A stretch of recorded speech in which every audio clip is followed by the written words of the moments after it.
Live from the BiffNet Studios World Headquarters in Spring, Texas, it's Barry on Deck, hosted by former ESPN Houston radio host and stand-up comedian Barry Laminack, starring Oliver the Cat. Written by Barry Laminack, produced by Barry Laminack, directed by, you guessed it, Barry Laminack.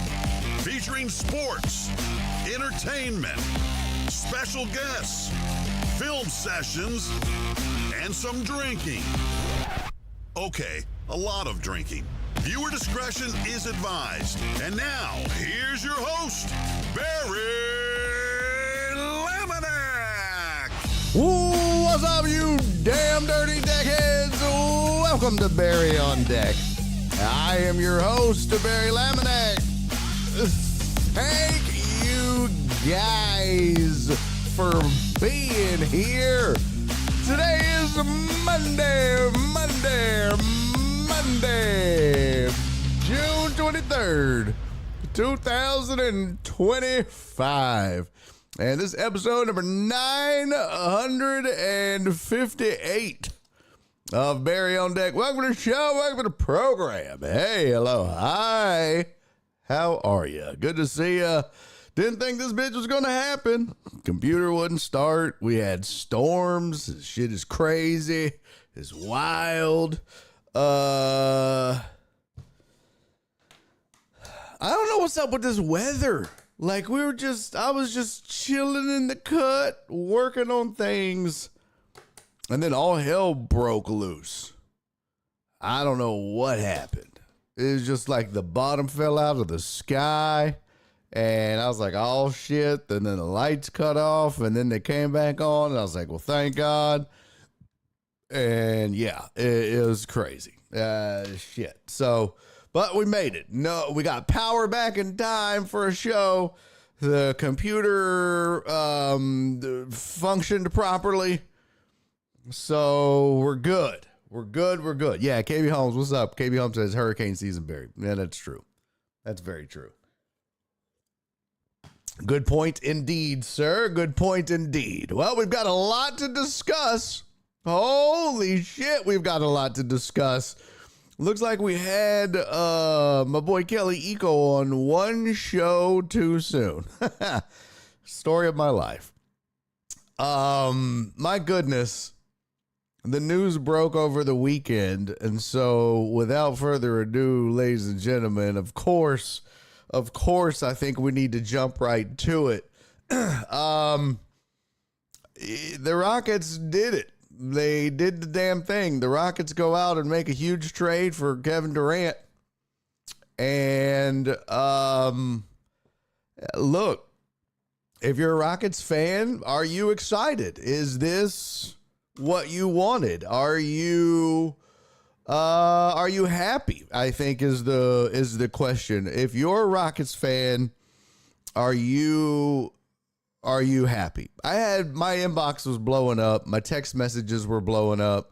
I had people hitting me up all weekend as soon as the trade went down. And of course, you know, it goes down after I have Kelly Eco on because, you know, I bring Kelly on and we talk about the trade and I ask him about it, and I'm literally in the midst of editing videos to be able to post this week, and the trade goes down. And I just closed my laptop lid. Boop. None of these videos, they're all worthless now. There's shit. So I texted him. He started laughing. I was like, looks like I had you on one day too soon, partner. And he started laughing. But look. You know, I said it before. I'll say it again. I stand by it. I had one person, one of my buddies texted me and he said, "Look, I freely admit I'm a casual. Okay, I'm a casual, and I don't know, what am I supposed to feel? How am I supposed to feel about this? What am I supposed to think?" That's what he said. What am I supposed to think about this? Am I supposed to like this trade? How I don't know, Barry. Tell me what to feel about this because I don't know. I said, look, man, you feel how you want to feel. I'm not going to tell anybody to get excited or not to get excited about this trade. I will give you my opinion on it, and I will tell you the things that, how I feel about it. And this is essentially what I told him. I said, one, and this is what Kelly Eco and I talked about last week. There's no doubt that the Rockets needed a scorer. They did. They needed perimeter scoring. They needed a guy. They needed a clutch scorer, first of all. They needed a guy that could fill it up. They needed a guy that they could count on night in and night out. They needed a guy that in a half court set that they could go to, especially in the playoffs, that when they needed a bucket, that they could get a clutch bucket. So KD checked those boxes. But what they didn't need was a 37-year-old. And I think you can't minimize that. And I think that's what the media across the country is forgetting. And I just keep seeing a lot of it as everybody's just like, oh, man, dude is 37. And at some point, he's going to start playing like it. That's the scary part of this for me. He's old. I think he's old, and he's probably got 2 good years left, max. Maybe. I don't know. Maybe he's got more. But you're about to start entering that territory where, just like with Phoenix, and we talked about this last week, just like when you buy a stock, or when I did the whole commodities thing, there's that point of diminishing returns where you're overpaying. And KD is going to be due. You got to look at his contract situation. But he's going to be due for what? I think they said a 2-year, $124 million deal. Because of his performances. Because that's how the NBA works. Like, when you perform, you get rewarded for that. So his cap hit going into next season is $54 million. Whew. And then he becomes an unrestricted free agent. So you've got him for 1 year. And then he becomes an unrestricted free agent. So, in one way you look at this as, hey, you're shooting your shot for 1 year. You've got bird rights, you've got, whatever. Okay. But you can sign him for more money than anyone else can because it's the NBA. You've got all that leverage because he's yours now. So depending on how it goes, kind of like, what the Texans have been doing in a way. But his contract notes, maximum veteran extension, 105% of 2021-2022 salary. Let's see. Where was it? There was something where he was due 120 something million is what it was going to be. It's just crazy numbers. So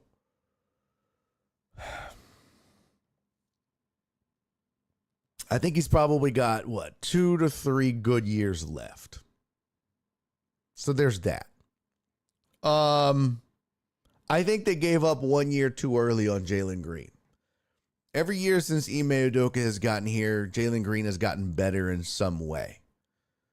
And so has the rest of the young guys, except for, Kevin Porter Jr., KPJ. They shipped him out, and I think that was the right move. But I think that they gave up 1 year too soon on Jalen Green. I think that what you needed to see was, now that he had a year of seasoning in the playoffs, now you needed to see what he did with that. How did he process it? How did he handle it?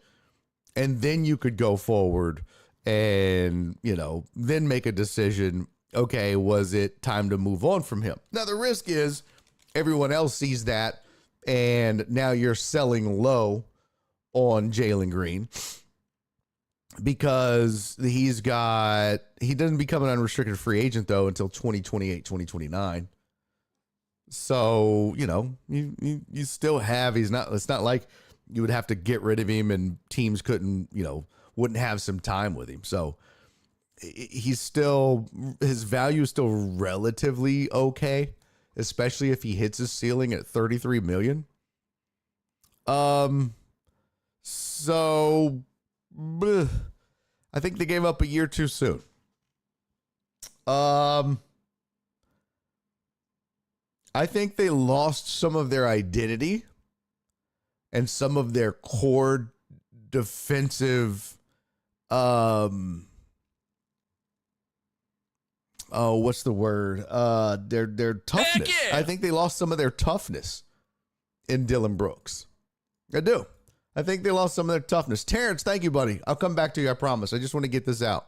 But I think they lost some of their core identity and some of their core toughness with Dylan Brooks. And I think that Dylan Brooks mattered in the grand scheme of things. There were times during this season that Dylan Brooks, he shot really well from the perimeter, but it wasn't just that. It wasn't just about his three-point shooting or his toughness. It was his leadership. It was knowing that, hey, you're not just going to pick on these guys.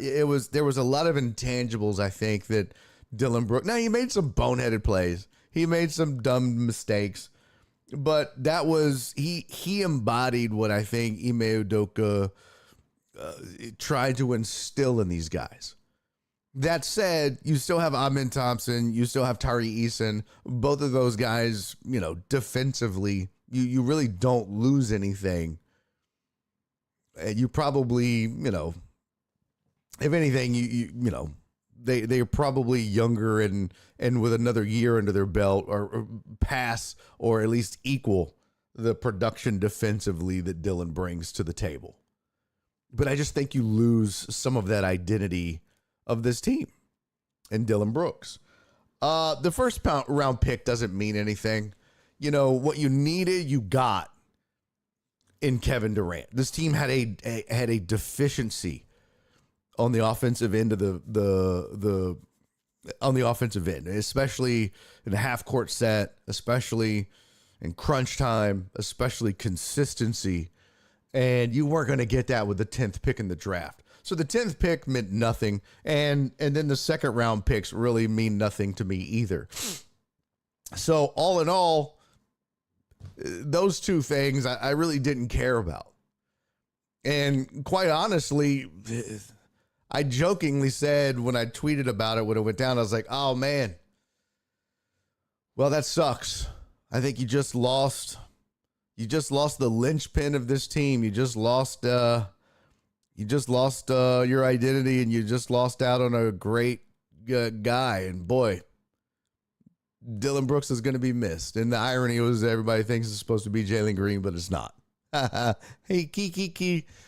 Because I don't know if Jalen is ever going to be the guy. That's just the thing. I don't know if he's ever going to be the guy. And I think that's where the Rockets were at. And quite honestly, I think that's where Ime was at. I think Ime was like, man, look, it's like Kelly Iko said last week on the program. Ime's at the point now where he don't want no more projects, bro. He wants to win. Kevin Durant ain't a project. You know what I mean? Kevin is not a project. You bring Durant in, you're bringing in a proven veteran, one of the greatest scorers of the basketball in league history. In fact, I think it was Brian Windhorst that said it. Brian Windhorst said, in his opinion, Kevin Durant might be the greatest pure scorer of the basketball that he's ever seen. I was like, wow. And the people that were on the show with him agreed. Everyone was like, yeah, it's like he can pretty much do everything. He can shoot the three. He can drive. He can shoot the mid-range. He can post you up. There's no flaws in his game offensively. There's literally nothing that the man can't do. My only concern in this is his age, and I think that's legitimate, and I think if that is your concern, I think it's real. So I think the question really becomes, at the end of the day, did the Rockets overpay for a one-year rental?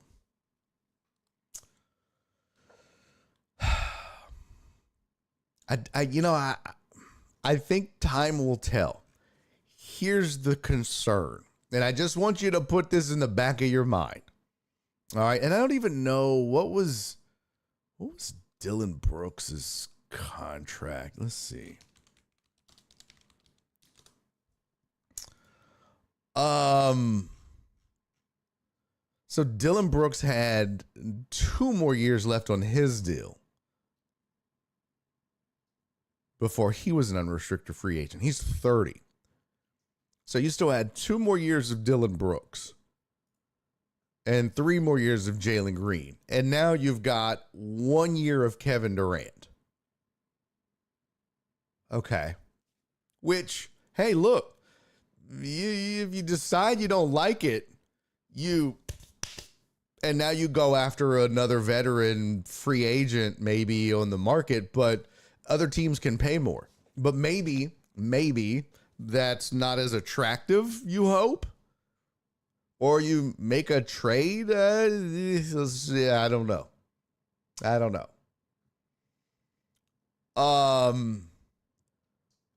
What I do know is, they gave up 5 second-round picks. That was the number. I didn't give it to you. But Dylan Brooks, Jalen Green, the Suns get their 10th pick in the draft back this year, and then the 5 second-round picks. And the second-round picks are, again,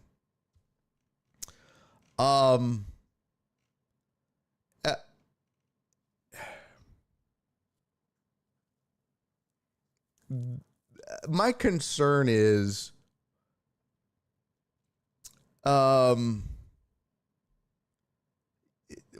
beyond look, put this in the back of your head. I want you to think back to when OKC kind of blew up their team and started over.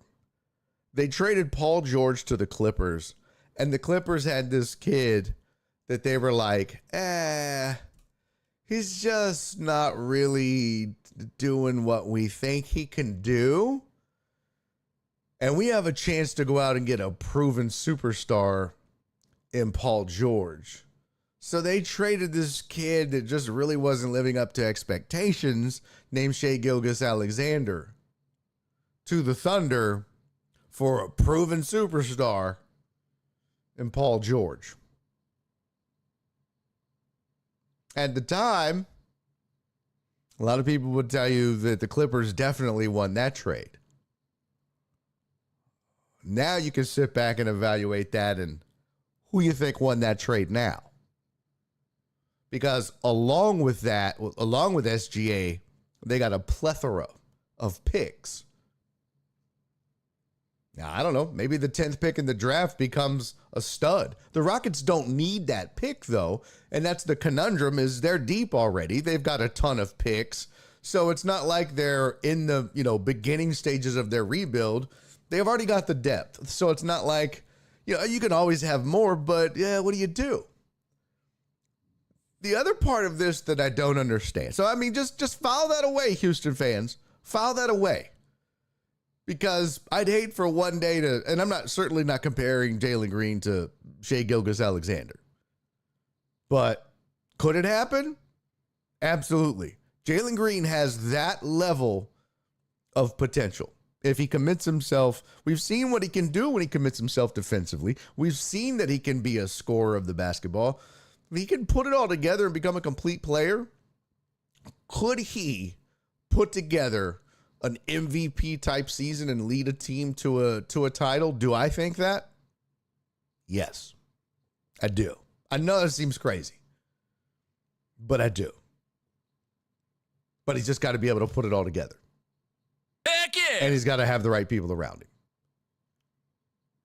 Did they give that away? Only time will tell.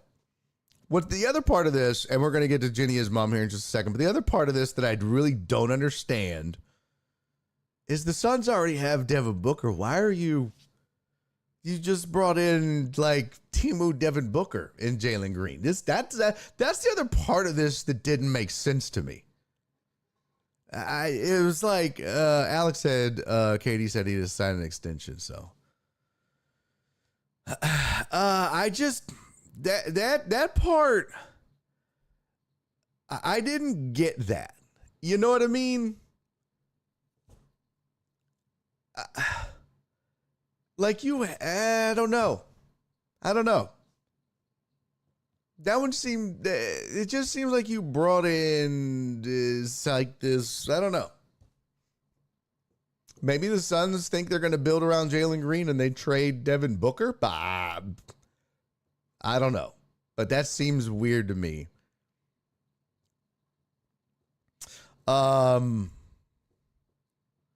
So it says now because here's what Spot Track said about the trade. It says trade mechanics. Trade will have to take place when the league year changes due to the poison pill provision in Jalen Green's contract. This is also a fascinating trade because of the mechanics to make it work.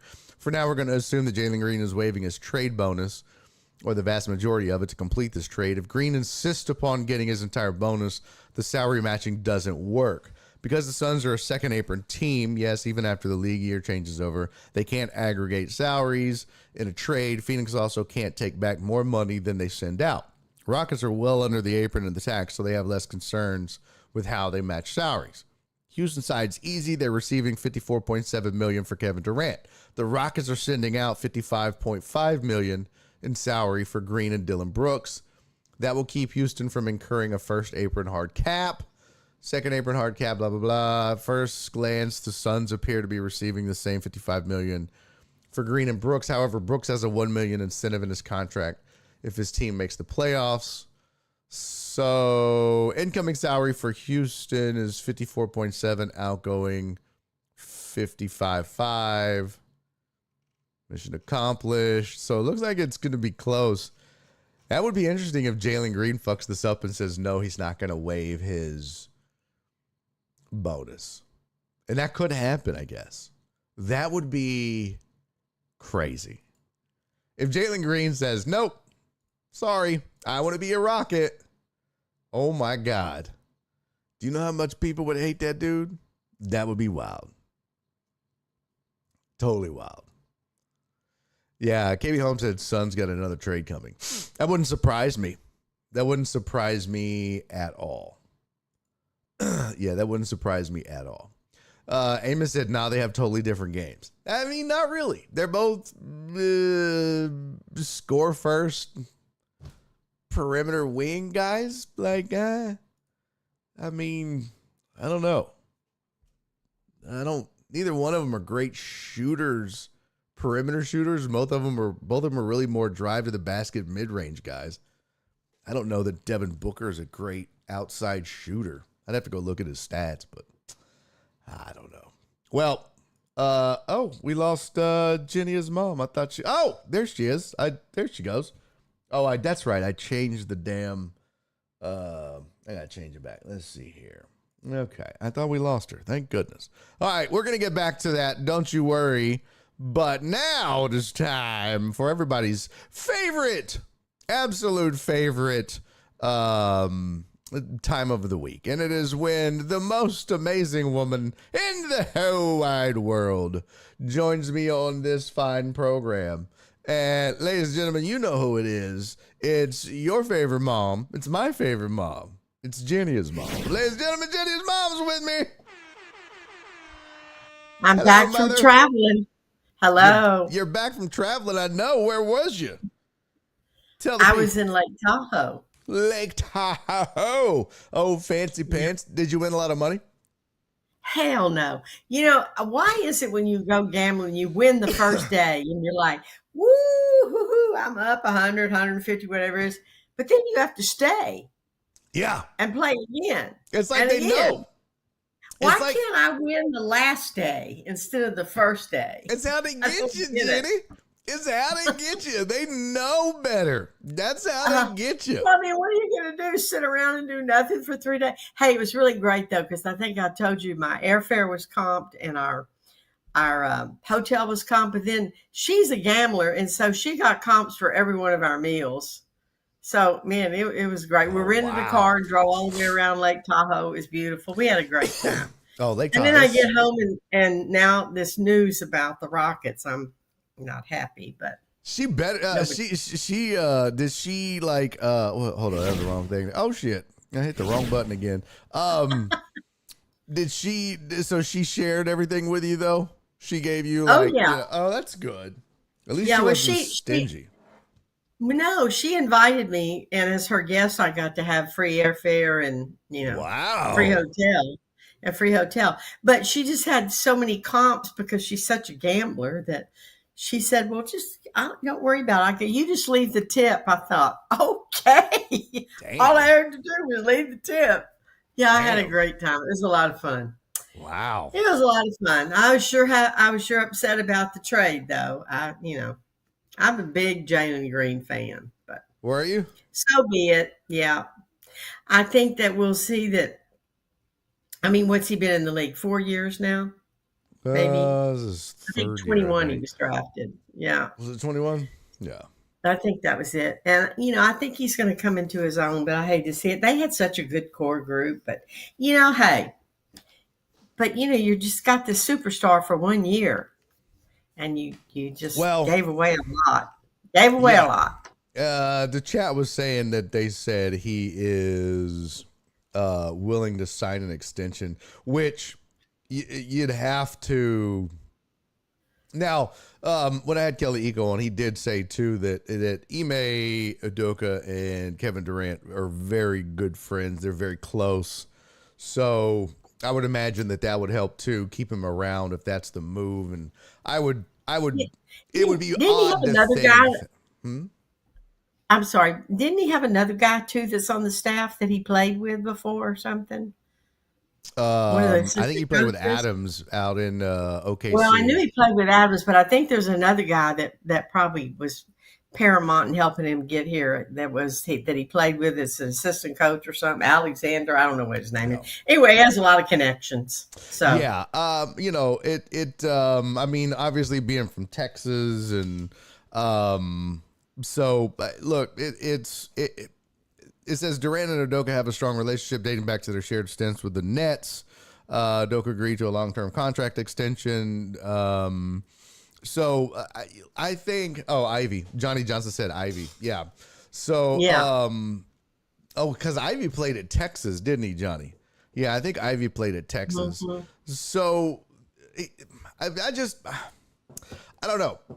I'm torn a little bit because I wanted to see this the nucleus, and I just but I did want to see them give Jalen Green one more year. Now the good thing is really that's the only person from the young core that you got rid of, and Dylan Brooks was going to be gone eventually anyways, right? From this young core, and Dylan Brooks is a guy that can be replaced. You can find scrappy defensive guys that you can find some of those kinds of guys around the league. Yeah. But you had invested a high draft pick in Jalen Green, and so you had to give up something though. You weren't going to get him for free, and you had to have the best. You had to have the best offer. And DJ Augustyn's in the front office too now. And so you had to have the best offer, but San Antonio, according to Kelly Eco, San Antonio wasn't really that interested anymore. Miami had kind of become a player. He kind of felt like Minnesota was going to be a front runner, but that Houston was second on that list. But I just don't know what Minnesota was going to give up, and how attractive the package was going to be. At the end of the day, I don't think the Rockets overpaid.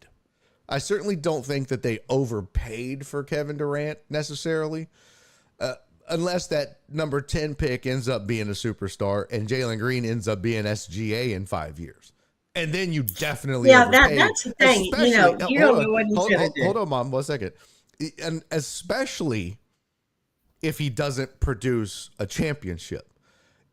If they flame out in round 1 or round 2 again for the next 2 or 3 years, and this does nothing more than get you to a conference finals and a flame out, kind of like Harden did year after year, and that's all this ever becomes, then yeah, then you definitely overpaid, especially if Jalen Green becomes SGA. So, but Yeah, I guess that's what I'm going back to, because there was so much hoopla off the Harden thing and all the things that were given up, and it just never got there. It's still a team thing. I mean, I know one superstar.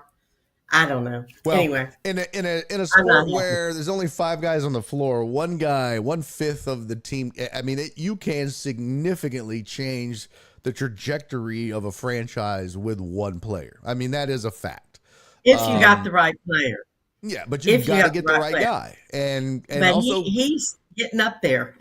giving up the right guy can change the trajectory of a franchise. Yeah. You know what I mean? If Yeah. you look at the Spurs and you look at Toronto and you look at that trade, Kawhi Leonard going from San Antonio to Toronto significantly changed the trajectory of both of those franchises Oh yeah. in Yeah. one season. So it can really happen. Yeah. But we'll see. I guess we'll just see. That's Houston Sports. I tell you what, it has been nothing short of interesting, to say the least. They've kept it. I tell you this, I am proud to be a Houston sports fan. Recently, there was a time outside of the Astros. Actually, there was a time.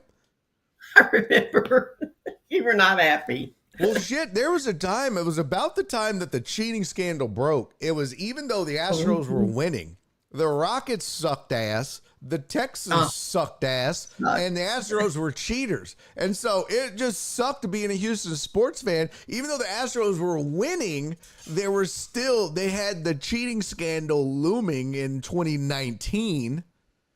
And so they were winning, but it was this asterisk thing, and and it was just like, oh Jesus, this is just awful. But now, you've got this young core in Houston, and now you've gone out and made this huge splash in the offseason. You've got one of the best coaches in basketball. This is kind of becoming a destination now. The fact that you've got that kind of coach that is being sought after by other organizations, and you've locked him up, players want to play for him. That's a great thing. It's kind of like having D'Amico Ryans. It's kind of like having D'Amico Ryans for the Texans. Guys want to play. Guys will run through a wall for that kind of coach. Oh yeah. Oh yeah. So and look, the Astros are not the golden era decade, run of dominance Astros. But they're balling, man. They got one of the best records in baseball, and they're balling without a lot of their big stars. I mean, look, McCullough's injured again. What is that? What a shock! I can't believe it. I can't believe he lasted 9 games or 8 I or can't whatever believe he lasted it was. 9 innings. Shit. Golly. And of course, what's his face with his broken hand? I mean, if you look at it all, you're like, God darn, they're really doing great. I don't know if these young guys are determined they're going to make this team and be, irreplaceable or what. But hey, I'm not complaining. They're holding their own. Oh yeah, So, they're definitely holding it down, and I love the fact that Hunter Brown. I don't know if you saw that, but when he almost got, he caused the benches to clear the other day when he hit that dude, and there was a quote. Oh, I didn't see that. I missed that game. Oh, it's fantastic. So he throws inside he throws a sinker. He throws and it just naturally kind of bears in on a right-hander, and this guy that he was throwing it against kind of dives in over the plate when he hits, and it hit him.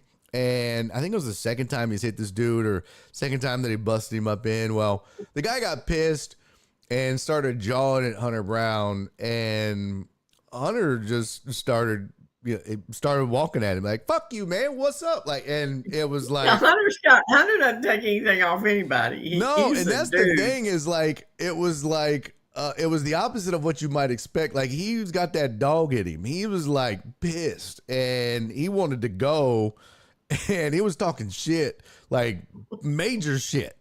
And Oh my gosh.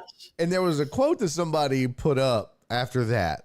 And there was a quote from Dusty Baker, and they said, "Did you have to sit him down when he was going to make his first start in Yankee Stadium and talk to him and make sure that he wasn't going to get rattled?" He goes, "No. Hunter Brown's from Detroit. I ain't never met a punk from Detroit." He goes, "Every person I ever met from Detroit has been one of the meanest, coolest, calmest, most put together cats I ever met. I ain't never had to coach up a cat from Detroit to pitch in Yankee Stadium. Hunter Brown was ready. He was meant to He's pitch like, in Yankee Stadium. That dude's from bring it on." Detroit." He's like, "Them Detroit cats are different, man." And They you are. forget he is, man. And they are. They are. And Hunter's got the that fans dog are in him. different. They're all different. Yeah, they really he are. got that dog in him. He was ready. It was like as soon as he hit that dude, and that dude, like, he took his glove off. He's like, "Hey, man," like that. You can tell that 8 Mile came out in Hunter. He's like, "Well, fuck you, man. What's up?" Like, I thought he was gonna reach behind him and pull out a gun and shit. I was like, "Oh shit, Hunter's going gangster in this bitch. He's gonna turn his hat around." Like, oh shit. What's so funny, funny is to see Hunter now and where he was that first year that he was a starter, and then he just got better and so quick he got better. Well, I mean, that's what. Again, I really talked good. about it with Kelly Eco last week, and this is part of what this trade is for the Rockets by going out and getting Kevin Durant that Kelly talked about. Is that's the one thing this team lacks is learning from a bona fide MVP All-star, caliber Hall of superstar. Famer, Is right. teaching guys like Şengün and Amen Thompson how to become a legitimate superstar. You can't have Fred VanVleet and Dylan Brooks doing that. They don't know how. But you bring in Kevin Durant, he can teach you how to become that next level superstar. And that's what Hunter Brown did. He got to sit behind Justin Verlander for almost 2 years. And that was He his loves idol Justin at that. Verlander. And He so pitches a lot like you too. Yep. And so to be able to do that, it rubbed off on him, and he got to learn from the best. And I mean, it shows. It absolutely shows. Yeah. So Something else I was thinking, it'll take some of the pressure off Sagoon from having to be the man to make the sometimes the whole offense. oh yeah. I think it'll take some of that pressure off of him too, because sometimes that was all we had. Nobody was, really. Yeah. I'm on wondering though if this is I wonder if this is the only move they have left. I'll be curious to see if they don't make another move yeah. too. I'm curious if this is the only move they do. I guess we'll see. I mean, it's a big move. But You think Shepard's safe? yeah, I 100%. This team He's loves Reed Shepard. I think Yeah. everything I've something else. read, everything I've heard, they think Reed Shepard has probably some of the most potential of anybody on this roster. He's just got to And he's realize such it. a team player.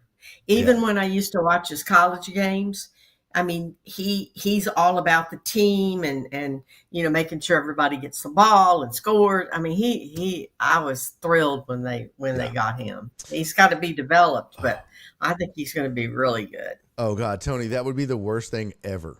Tony said What? trade Şengün and whatever else for Giannis. I think that would just be a disaster. Oh no. I think if you were going No. to do that, you should have done that instead of KD. And that's what I really wanted them to do instead was, and again, I've said it ad nauseum on this show, but getting a younger MVP, getting a younger scorer. The difference between Giannis, though, and KD is, I mean, Giannis is better defensively, and I mean, he's damn near unstoppable in the open court, but KD just is more well-rounded. He's a better scorer of the basketball. He's got a perimeter game. He can knock down a three. Giannis doesn't have Grab all the that. basket. You can do it all. Yeah, Giannis doesn't have all of that. I mean, he's unstoppable when he wants to be, but KD has finesse. Giannis does not necessarily have that. They just have different games, but Giannis is just a lot younger. And Yeah, that's the thing. but you know, but what they needed was outside shooting too. They needed a guy and Durant gives you that. You know, you can go to him now. So, So it's not just all up to Sagoon. But anyway, I guess we'll see. yeah, I guess so. We still got the football season to get through first. Yes. And when does that start? August? Just a couple months. Well, I know they had Preseason? OTAs and mandatory mini camps, and yeah, so it's coming along. I think August is when they start preseason, if I'm not mistaken. Yeah, it is. Yeah, And no August is scandals preseason. about our quarterback. That's always a relief. Not yet. I mean, he Not he yet. was messing around with old girl. What's her name? Oh, What don't was it? tell Amber me. Rose? Didn't he give her a ride? Oh God, yes, I remember that. His first year. Let's Yeah. see. July 31st to August 6th is the Hall of Fame game week. Oh yeah, that's a real important game. Yeah, but that's the kickoff. That's the beginning Yeah, of kick off the. the season. That Let's means see. we're gonna be July having our draft 31st. pretty Yeah, soon. July 31st is the Hall of Fame game. Chargers And at the Lions. I just want to say, What? Clarence, I'm coming for you. It's hilarious. Cece, you already leaving? You just got here, for Christ's sake, Cece. Oh my don't leave. God. Cece just shows up. All she says is, I got to go. I have a golf lesson. Bye. You've been here for 20 seconds. Oh. She just wanted to check in. Oh, she's killing Oh, me. Killing me. Yeah, I played golf this weekend, and the only reason I was able to play you're golf this kidding. weekend. Did you really? Yeah, I played Cool. with Joel, my old buddy, my old co-host Joe Oh Blake. yeah. Yeah, it was his Fantastic. birthday on the 19th, and so he and I went and played golf on the 20th. And the only Cool. reason I was able to play is thanks to Cece, because a while back, if you'll recall, remember when all my shit fell out of that guy's trailer and I lost everything? Oh, and that in your golf clubs? I lost all my golf clubs Yes, I except the remember 8 that. iron. Oh, that was I horrible. lost everything except my 5 wood, my 3 wood, my 5 wood, my 8 iron, my pitching wedge, and my putter. That's the only things that didn't fall out of my bag.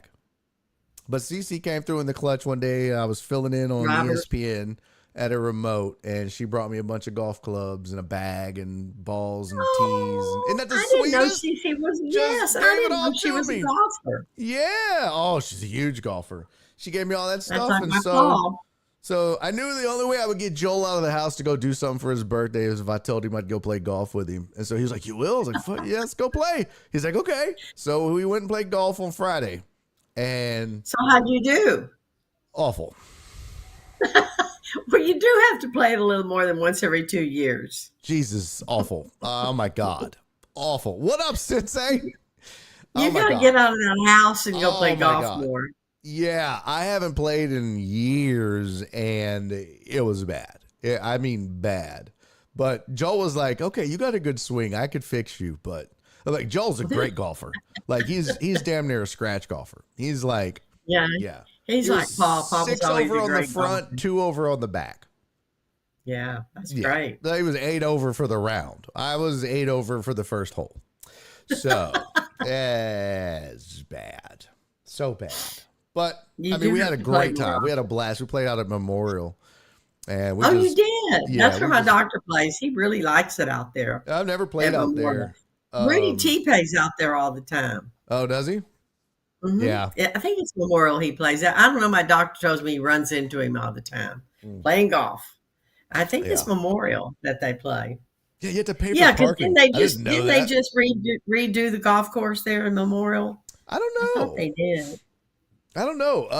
You have to pay for parking, which I didn't know, and so I probably embarrassed Joel because I didn't know there were certain rules there at Memorial. But so they were like, so we were playing with these 2 other guys, and they were like, something about paying for parking. I was like, I didn't pay for parking. I just pulled up and parked. They were like, oh no, it's metered. You got to pay. I was like, oh, so I guess I should go pay for parking. They were like, yeah, bro, it's like $3, but the fine is way more. So go pay.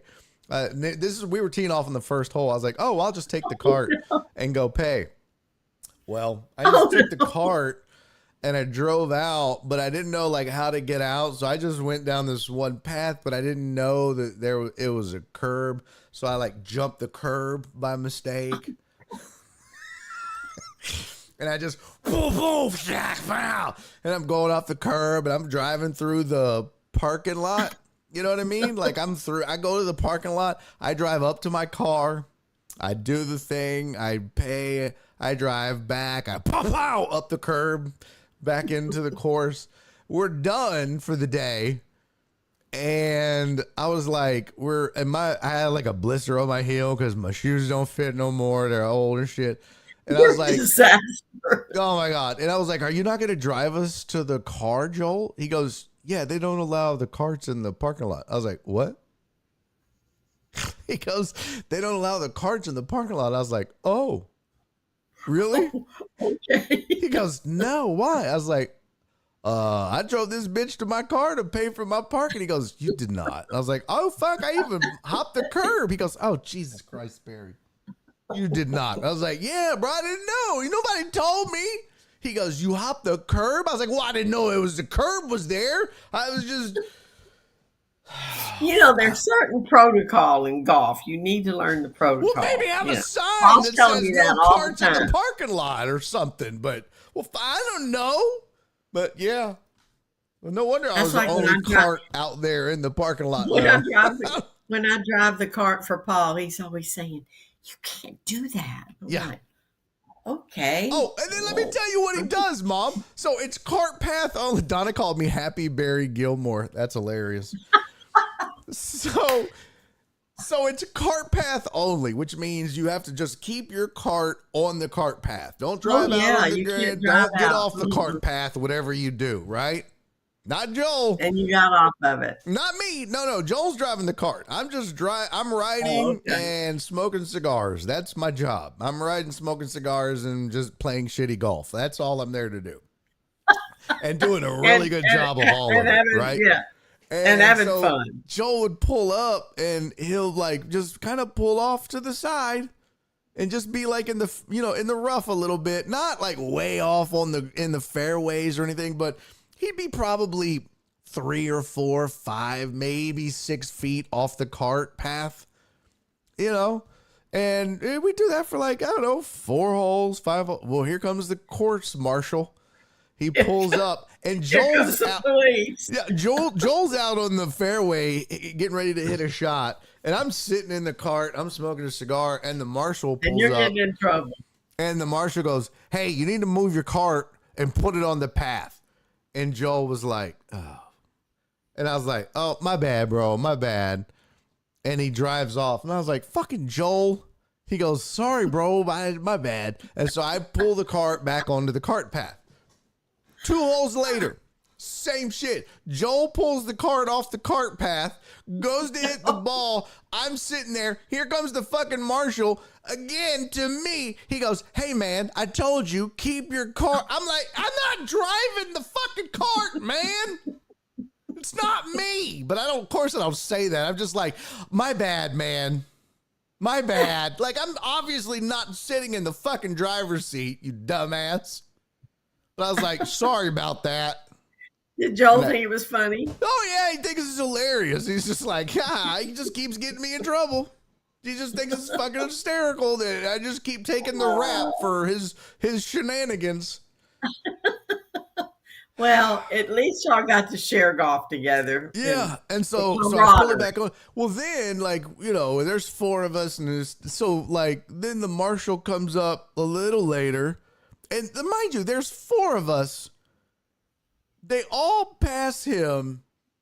He waits for me. Then he goes, hey, can I speak to you for a second? Can y'all speed up a little bit? I'm like, why the fuck are you telling me, bro? I was like, there's 4 of us. You could have told them, right? He goes, well, I just need y'all to speed up the pace of play. It's causing a log jam. I was like, man, they're bitchy. Yes, sir.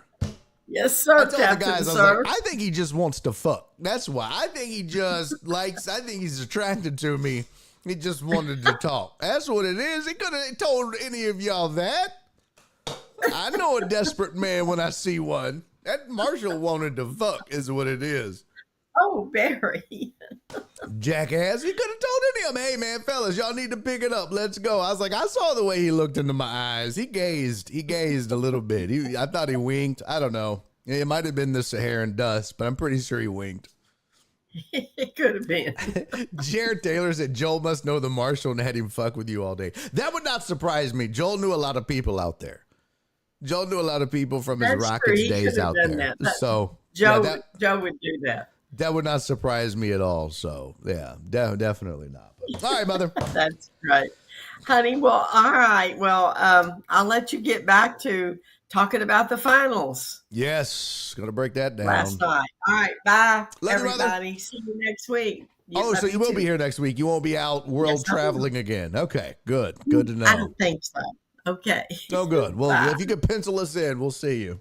Love you, Mom. Bye. Bye. All right, that's Jenny's mom, everybody. She joins every Monday when she's not gallivanting around the globe, being a world traveler. Good times. Yeah, no, we had fun hanging out with Joel, playing golf. That was a good time. Let me catch up on some of these resubscribes. Christmas and music out. That was last week. Nasty Nate resubscribed, buddy. Thank you, sir. 39 months. That's crazy. Jared Taylor resubscribed for 40 months. Holy shit.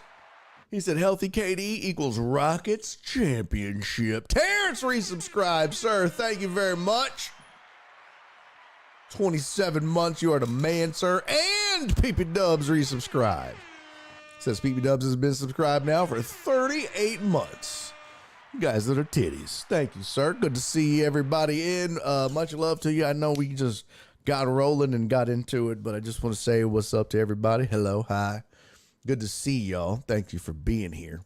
So let's do it. Let's talk a little about the finals. We covered the trade quite a bit. I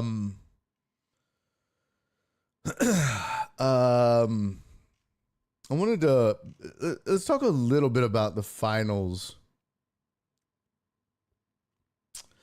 Excuse me. And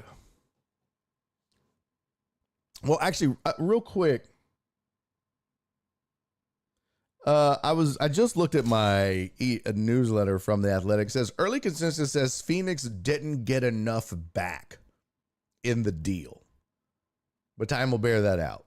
I'm more interested in why the Rockets reverse course now, and luckily we have the inside scoop on that too. Houston wants to win a title now, despite the jumbled mess of juggernauts that is the West.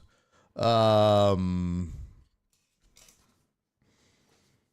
it says this was an article that dropped June 22nd from Kelly Iko and Sam Amick.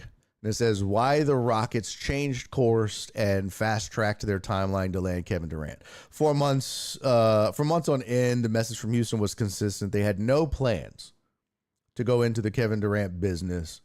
36-year-old was a legend, to be sure. The Rockets sources insisted a combination of his age and the Rockets' internal confidence in a much younger core meant his next destination would almost certainly be elsewhere.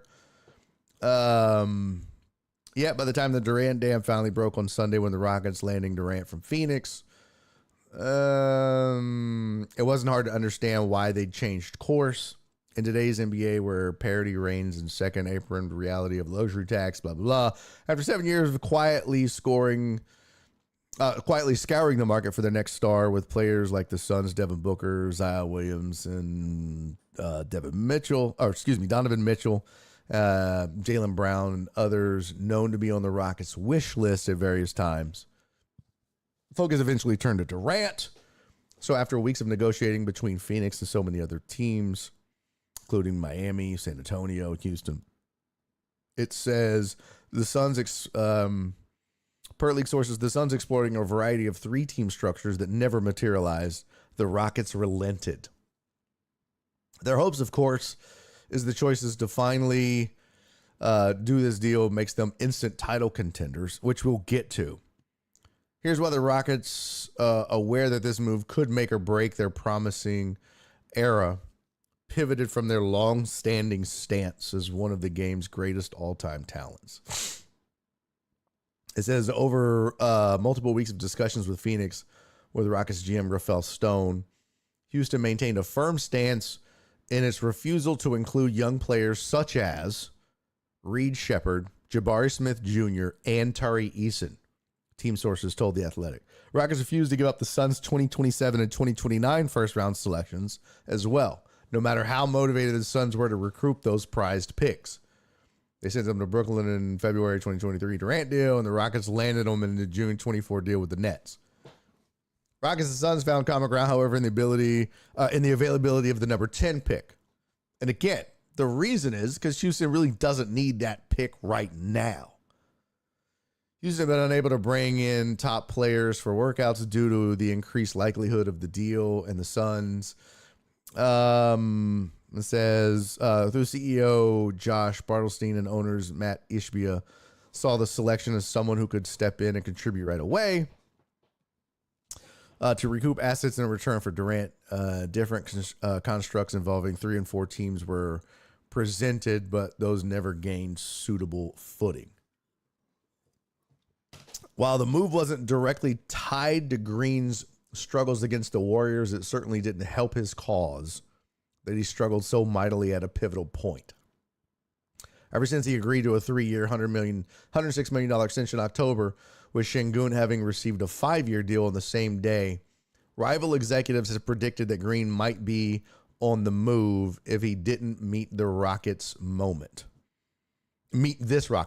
Despite Green's strong preference to stay in Houston, league sources said he became increasingly resigned to the reality he was on the move in the days leading up to the deal and received word that it was agreed upon approximately an hour before it was reported by ESPN. It says, meanwhile, the prospect of adding an experienced, proven postseason performer like Durant will increase the role of, while increasing the role of Eason, Shepard, and Smith, was suddenly seen as the best win now option on the Rockets board. According to the source close to Durant, the future Hall of Famer is incredibly excited about the opportunity to join a contender in Houston.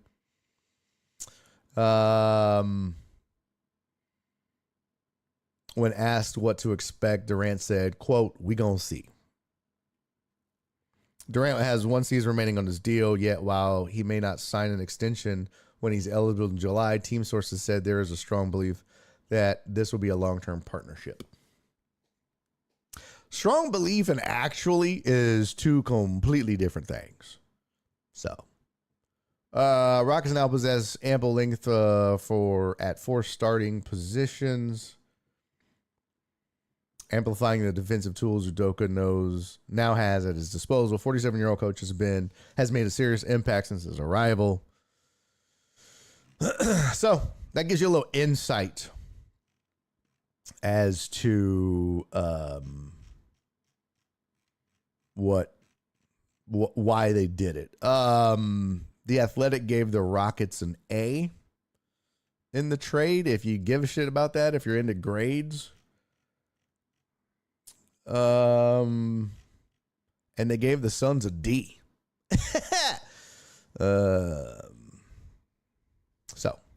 But I guess that's all they could get. Again, they had no leverage. If you talk to most people, they really didn't have any leverage to get anything done. So, and if you don't have leverage, you're kind of fucked at that point. So,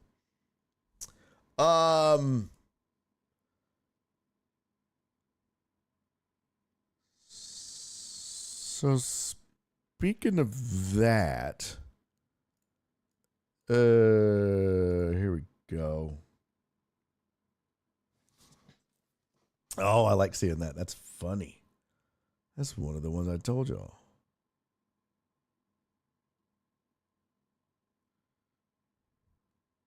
Good. We're gonna update the odds here. Hey, Joe Pro! Sir, thank you for the 303 bidders. Joe Pro said, good afternoon, Mr. Laminack. Hello, Deckheads. I spoke with Katie's agent and politely asked the move be made between the Kelly Eco and Genia's mom appearance so we could discuss it properly. That's hilarious. Will Katie go into the Hall of Fame as a Rocket? Fucking Tony, you're such a jackass. I swear to God. Flip said if they save him throughout the season for playoffs, I like it. I mean, even if they, I don't know about saving him per se, because you still have to position yourself appropriately. You know what I mean? But remember now, this is a fairly young team too. So saving Durant,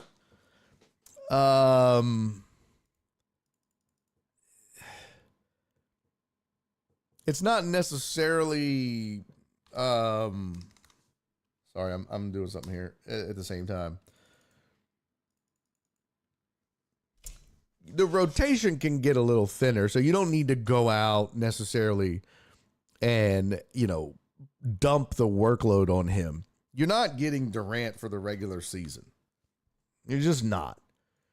Durant is a postseason move.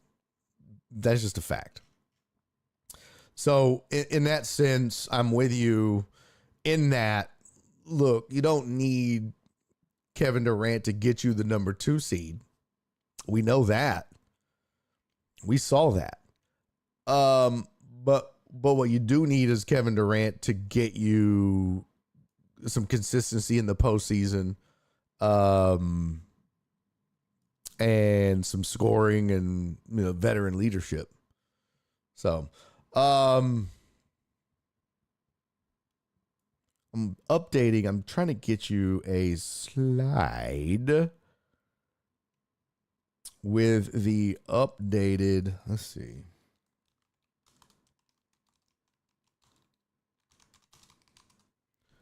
Updated title odds for next season. That's what I'm. Oh, here we go.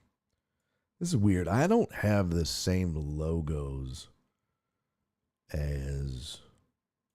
It's kind of weird. I don't know where the fuck I got some of these logos from. I think I got them from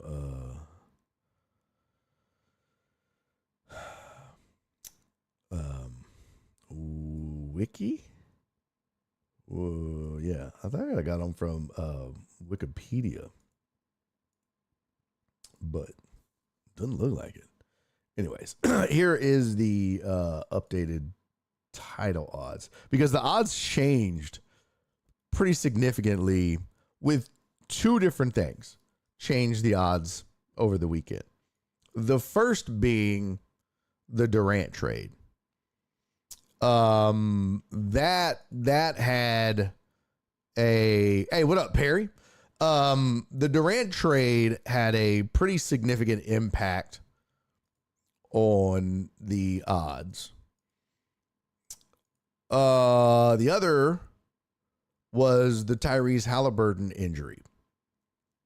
Believe it or not, that had a pretty significant impact on the odds, because and we're going to get to the game. We're going to get to the finals game and the Thunder, and congratulations to Heartthrob on that.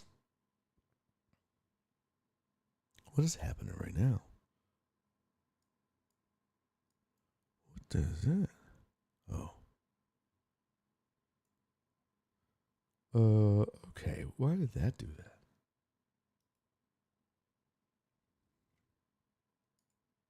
Did it not? Oh. You dirty bitch. But the other one was the Halliburton trade, because he's going to be out all of next season now. So that had a pretty significant blow to the title hopes for the Pacers for next season. Which, I mean, it should. There we go. Here they are. So here's your updated title odds for next season. The Thunder are a plus 220. Believe it or not, the Cleveland Cavaliers actually have the second best odds now because of the Pacers losing Tyrese Halliburton for the season with a torn Achilles. So that vaulted the Cavs up to number 2. The Knicks and the Rockets are tied at 3. And I think it also depends on what book you look at. This is according to FanDuel, but according to ESPN Bets, at least the article that they dropped, the Cavs and the Rockets are both plus 800. The Knicks are plus 850. So it's all kind of jumbled up in there together. What you really need to know is that it's the Thunder and everybody else. Like tier 1 is the Thunder and tier 2 is the Cavs, Knicks, and Rockets. And then there's the tier 3 teams, which is the Magic. Seem to recall somebody telling you guys to keep an eye on the Magic. There was a guy, some fledgling YouTube fuckface, that told you guys to keep an eye on the Magic. And lo and behold, here they are, the 5th best odds to win. That's crazy. I don't know how this works. That's wild. The Magic, the Celtics, and then the T-Wolves and the Lakers, which I find interesting. But Magic have plus 1,300 odds, the Celtics plus 1,200, the T-Wolves plus 1,400, and the Lakers plus 1,500. And the reason they're flipped like that is I just went in the order that FanDuel had them listed. That's how they had it. I don't know why, but that's how they had it at first. And it's probably because it fluctuates. It's live. So they probably changed on me midway through making the slide. So, Orlando 12, Boston 13, Minnesota 14. Yeah, Orlando's now plus 1,200 and Boston's now plus 1,300. So it's flipped again. But I was trying to find on Bovada NBA futures, and I don't see it. Like, I'm not seeing, let's see. Oh, there we go. NBA futures. All right. So now this is what Bovada has. Now that you've seen it. Bovada has it slightly different and actually much more favoring the Rockets. Bovada has the Thunder at plus. All right, you dumb, dirty bitch. Bovada has the Thunder at plus 225, but the Rockets at plus 700. The Cavs at plus 900 and the Knicks at plus 900. So again, tier 1, tier 2. And then they have the Magic at plus 1,100, the Lakers at plus 1,200, Celtics at plus 1,400, the T-Wolves at plus 1,600, then the Nuggets at plus 1,800. Look at the Spurs at plus 2,000. And then the Warriors 2,200, the Clippers 2,800, Pacers at 3,000, the Mavs at 3,300, Sixers at 4,000, Pistons at 5,000. I think the Pistons are going to be better than people think. I really do. Bucks at 8,000, the Grizzlies at 12,500. And then it just gets worse and worse and worse and worse and worse. So, and then you've got 1, 2, 3, 4, 5, 6, 7 teams at plus 50,000. So you're telling me there's a chance. So, pretty crazy that Kevin Durant, just like that, now means that the Rockets have the second best odds to win a title next season. Why doesn't it feel like that for me? If I'm being honest, why doesn't it feel like that for me? I really don't know why it doesn't feel like that for me.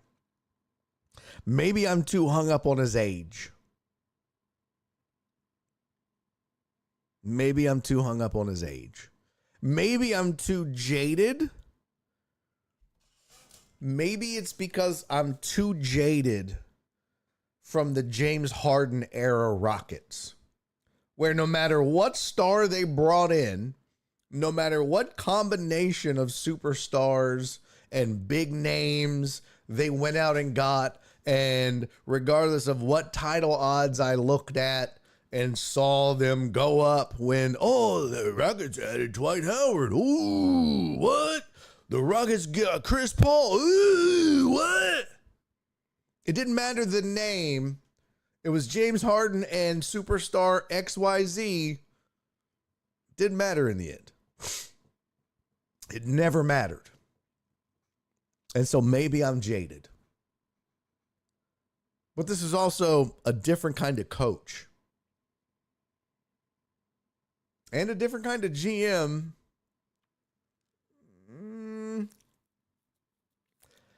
And I'm with you, Titan Hugo. It's because Durant hasn't won anything without the Warriors. And he didn't do shit in Brooklyn. He didn't do shit in Phoenix. I mean, he had a hella good support around him there. He had, look, they didn't do shit in OKC. He had to go into the midst of a dynasty and then be like, here's a ring. All right, go away. But outside of that,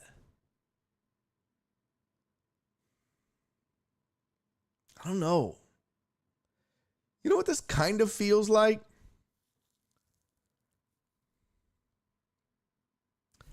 Let me just look something up real quick. This is going to sound bad. And I don't, because I'm going to get jumped for saying this. I'm going to get jumped for saying this.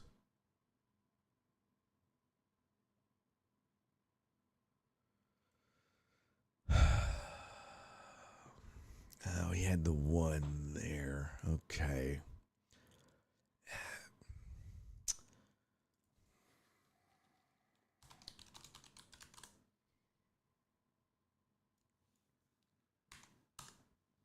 Let me pull this up real quick. I'm just looking at one more thing.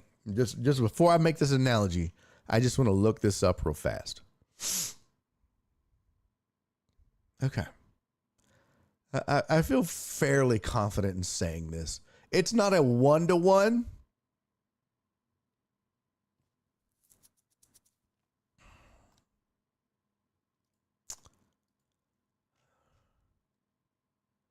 But it's kind of close. Let's see.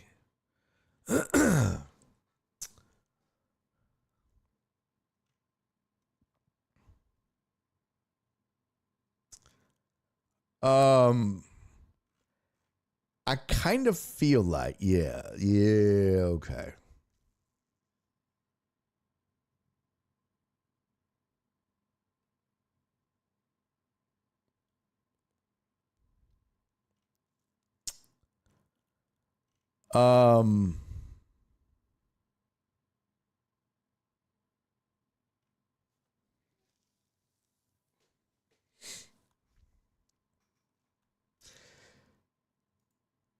This moment with KD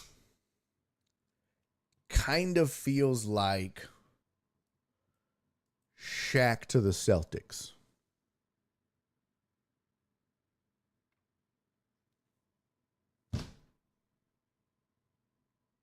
That's what it feels like. That's what this kind of feels like to me.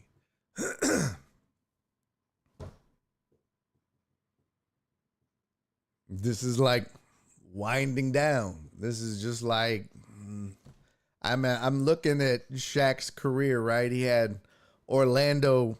I mean, this is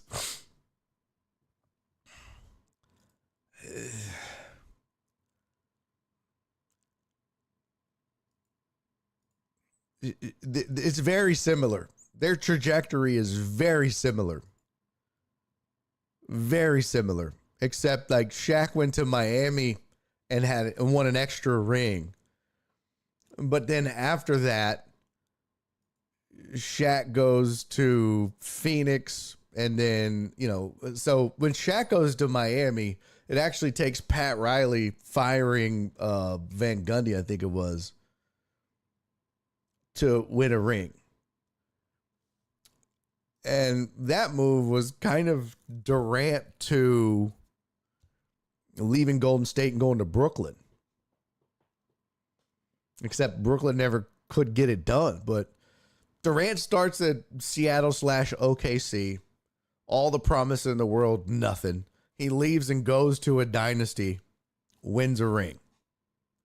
Shaq starts in Orlando. All the promise in the world, nothing. Goes to the Lakers. Him and Kobe win some rings. The Heat thing happens.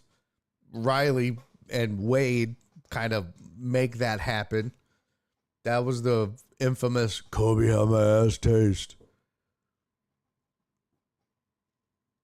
And again, not an exact one-to-one correlation. And then Shaq goes to Phoenix and Cleveland and Boston, but none of that is, all of that is immaterial after that. He's really 2008 to 2011 Shaq is really, I mean, he had one good year after 2008. 2009 was one good year. And Durant just kind of, I feel like this is his Boston Celtics era Shaq kind of thing. That's just, I don't know. It's just kind of the vibe I'm getting. But that's what it's feeling like. Maybe I'm wrong. I hope I'm wrong. Maybe this is his 2009 Phoenix Shaq season, because that was the one good season Shaq had after he left Miami. He was an all-star in 2009 in Phoenix. Maybe I'm wrong. AJB said, I hope it's not that bad. Me too. Me too. I'm hoping this is more Shaq in Phoenix than Shaq in Cleveland and Shaq in Boston. But this is that trajectory, if nothing else. Are you guys picking up what I'm putting down? It's like you've got that promising, that young rookie promising era, right? Shaq in Orlando, KD in OKC. And then they leave and they go off and win a championship somewhere. And then that's over with. And now they're just chasing. Well, we're in that, as the fans in Houston, we're getting that chasing era where it's just living on the fumes and the glory of the championship era. And now you're just paying for the history. Hopefully that you're getting Shaq in Miami, KD, where you're pairing him up with a D Wade. Maybe that's Şengün. Maybe that's Amin Thompson for a title. Fingers crossed. I just hope this ain't Phoenix, Cleveland, Boston Shaq/KD. But that's what it feels like. And I think that's why I'm so worried. And also, like Titan Hugo said, because Durant really has never done anything on his own or anytime he was supposed to.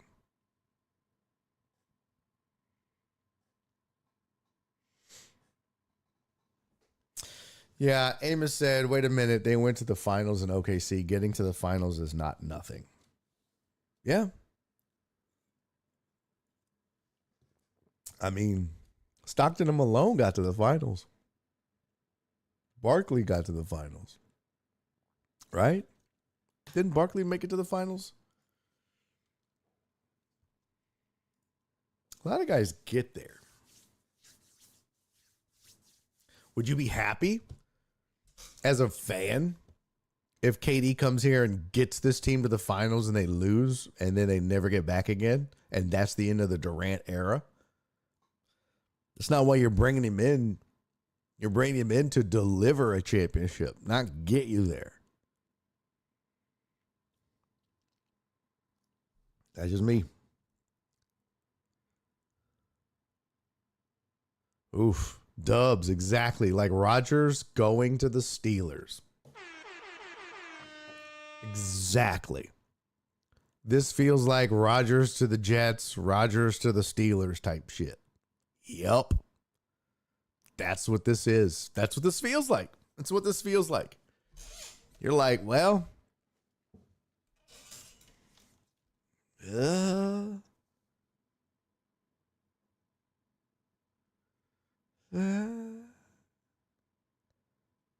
they get to the finals in Phoenix with CP3? I don't. Did they?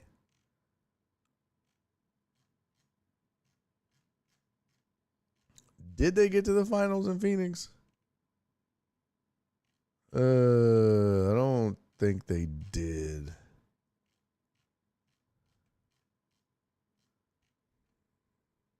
Maybe a conference finals.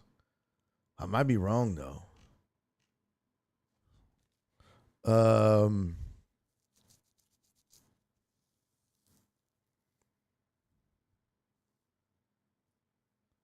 It says, let's see. I would have to look up.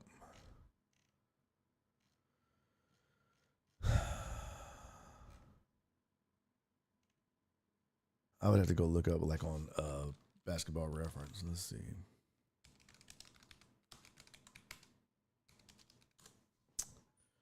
Basketball Reference. Let's see. The Phoenix. Phoenix Suns. 2020-2021 lost in the finals. Was that the KD era? Oh, what? 2020-2021. Nope. He was in Brooklyn at the time. Yep. He was in Brooklyn at the time. He was there 2023 and beyond. So lost in the conference semis, conference first round, and then missed the playoffs this year. Last time they got to the finals was 2021. Now that was with Chris Paul, but it was not with Durant. Hey, what up, John Dorier?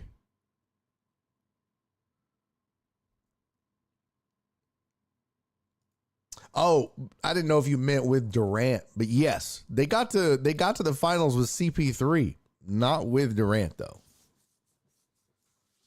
Nasty Nate said KD joined the team he couldn't win against. Loser move. Yeah.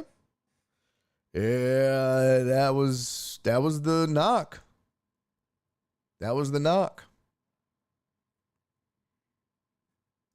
Shaq, Amos has a good point. Shaq was fat and not playing by that time. KD was still the best player on his last team.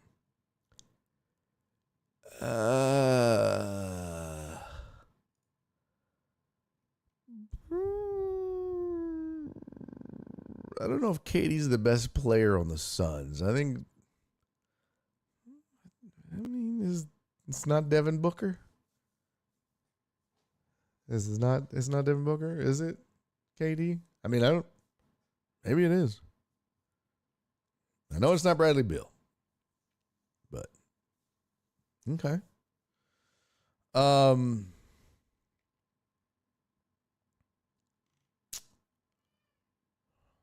Daddy's still working, boy. Well, I mean, we're going to find out.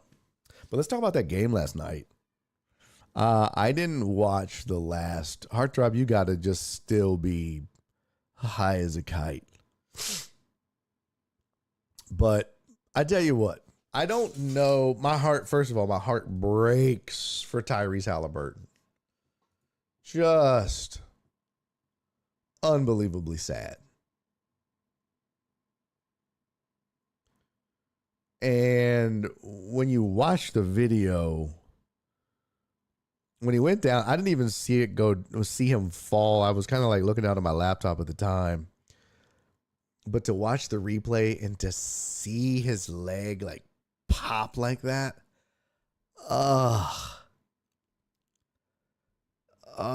Just heartbreaking. And he knew the risk. I think he knew the risk. I think everyone knew the risk. And, again, I think everybody that's any kind of competitor is going to take the chance. It's game 7. You may never get back here again. You may never get back here again. You got to go. So I respect that. I mean, that man went out on his shield. You respect that. And my heart breaks for him, and it breaks for the Pacers. And they held their own until halftime. And then something happened, and,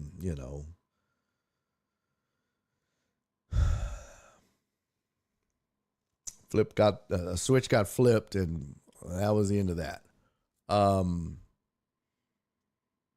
But I don't know if the outcome is any different if he's there. I just, is it closer? Is it, do they win? I mean, look, he's responsible for some amazing comebacks, for some hellacious playoff wins, and some memorable moments from this postseason alone. And he made this postseason fun. And so we're blessed. We got to watch him play basketball this season, and I just don't know that it changes the outcome of the game. We'll never know. And that's the unfortunate part. Do you put an asterisk on this championship for the Thunder? Absolutely not. And anyone that says otherwise is a dumbass. Now, I haven't seen anybody say, oh, well, I'm sure there's some dumbass Pacers fan that's like, nope, if he plays, they win that game. They only lost by X. He would have scored Y. La, la, la, la, la, la, la.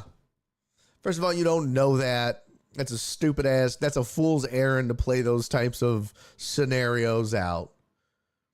Second of all, the fact of the matter is, the Thunder were the best team in the NBA all season long. This was their destiny. The mere fact that the Pacers took them to a game 7 speaks volumes about how scrappy this team is. Yes. But again, I just don't think that it changes the outcome. I mean, the Pacers really needed Reggie Miller to suit up. They needed Reggie Miller and all the superstars that they kept showing during game 6 that were in the building. Meta World Peace and Mark Jackson. They needed all of them. Rick Smits. They needed all them sons of bitches to come running down the tunnel. This Thunder team was a team of destiny. This Thunder team was by far the best team in basketball. And short of Tatum not getting injured and Boston getting hot and going on a run, I don't know that there was another team in basketball that was going to beat them in 7 games. I just don't think that was going to happen. They were the best team defensively by far in the league, and they were one of the best teams offensively by far in the league. In fact, I think they were the best of both. If you look at their plus minus and their, standings, and then points per game, 120. Memphis scored 121. Cleveland scored 121.9. So they were third best points per game. Fourth best. They were 120.5. So 3 teams scored more than them. opponents' points per game, they allowed 107.6. That's best in the West, second best in basketball, third best in basketball. Yeah. So all that equals a plus 12.9, which goes down as a record for a plus minus in a season. No team has ever put up a plus 12.9 in a season. This was just a team of destiny. Boston was a plus 9, putting up 116 a game and only allowing 107. The Thunder were putting up 120 and only allowing 107. This is what they were supposed to do. They won 82% of their games. 83. They were 68-14. They only lost 14 games all season long. That's crazy. That's crazy. Like, that's crazy. The second closest was the Cavs, who only lost 18 games. But to only lose 14 games all season, this is what they were supposed to do. So, I mean, it doesn't change anything. It's just sad that, the Pacers get this far and to have that happen. And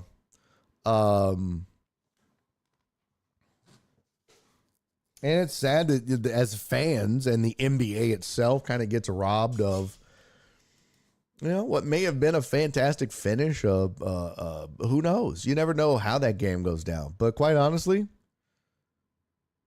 the second half wasn't all that compelling without Tyrese Halliburton in the game.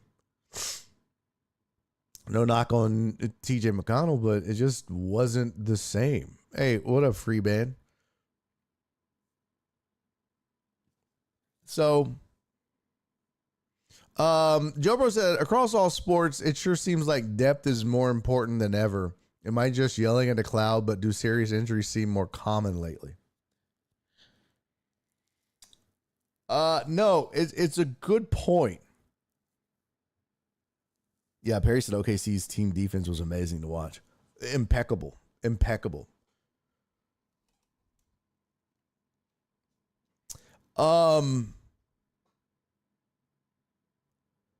No, it's yeah. Donna said probably more media coverage. But I think he's right though, in the sense that it just feels like there's more like Achilles injuries for sure. And remember, I looked up that database, but it does feel like there's more like Achilles injuries in basketball for sure. And I don't know if it's the shoes. I don't know if it's playing too much. I don't know. I really don't know what it is.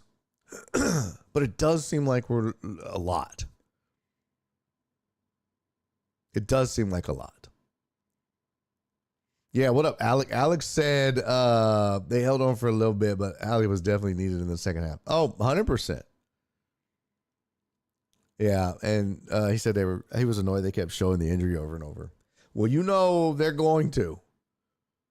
They're going to. Yeah, that's what we looked up too, was elbow surgeries, Tommy John surgeries in baseball, and how they've increased over the years. And again, that goes back to something that we talked about where AJB backed up.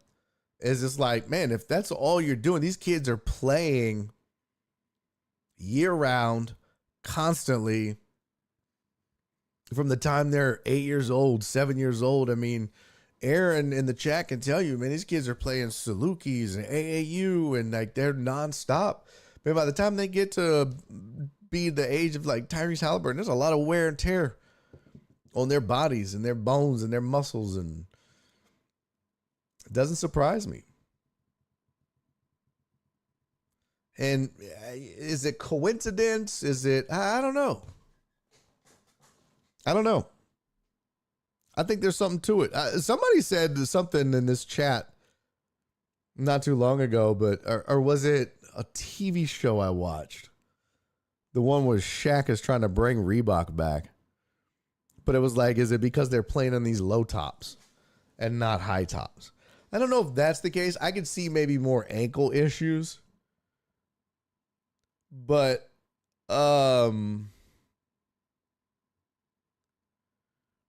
yeah, Donna said, y'all see the LSU pitcher threw 130 pitches. It's a miracle his arm didn't fall off. That's crazy. That's crazy. You know, MLB teams are like, oh, God, stop it. You're running him for the next level. Meanwhile, LSU's like, we don't give a shit. You know, his future agent's like, stop it, son. Stop it. But LSU's like, hey, getting paid, son. Getting that NIL money, better get out there and earn it. Better get out there and throw them 130 pitches. You're making millions now. I don't know what it is, but it does seem like there's this rash of injuries going on. It really does.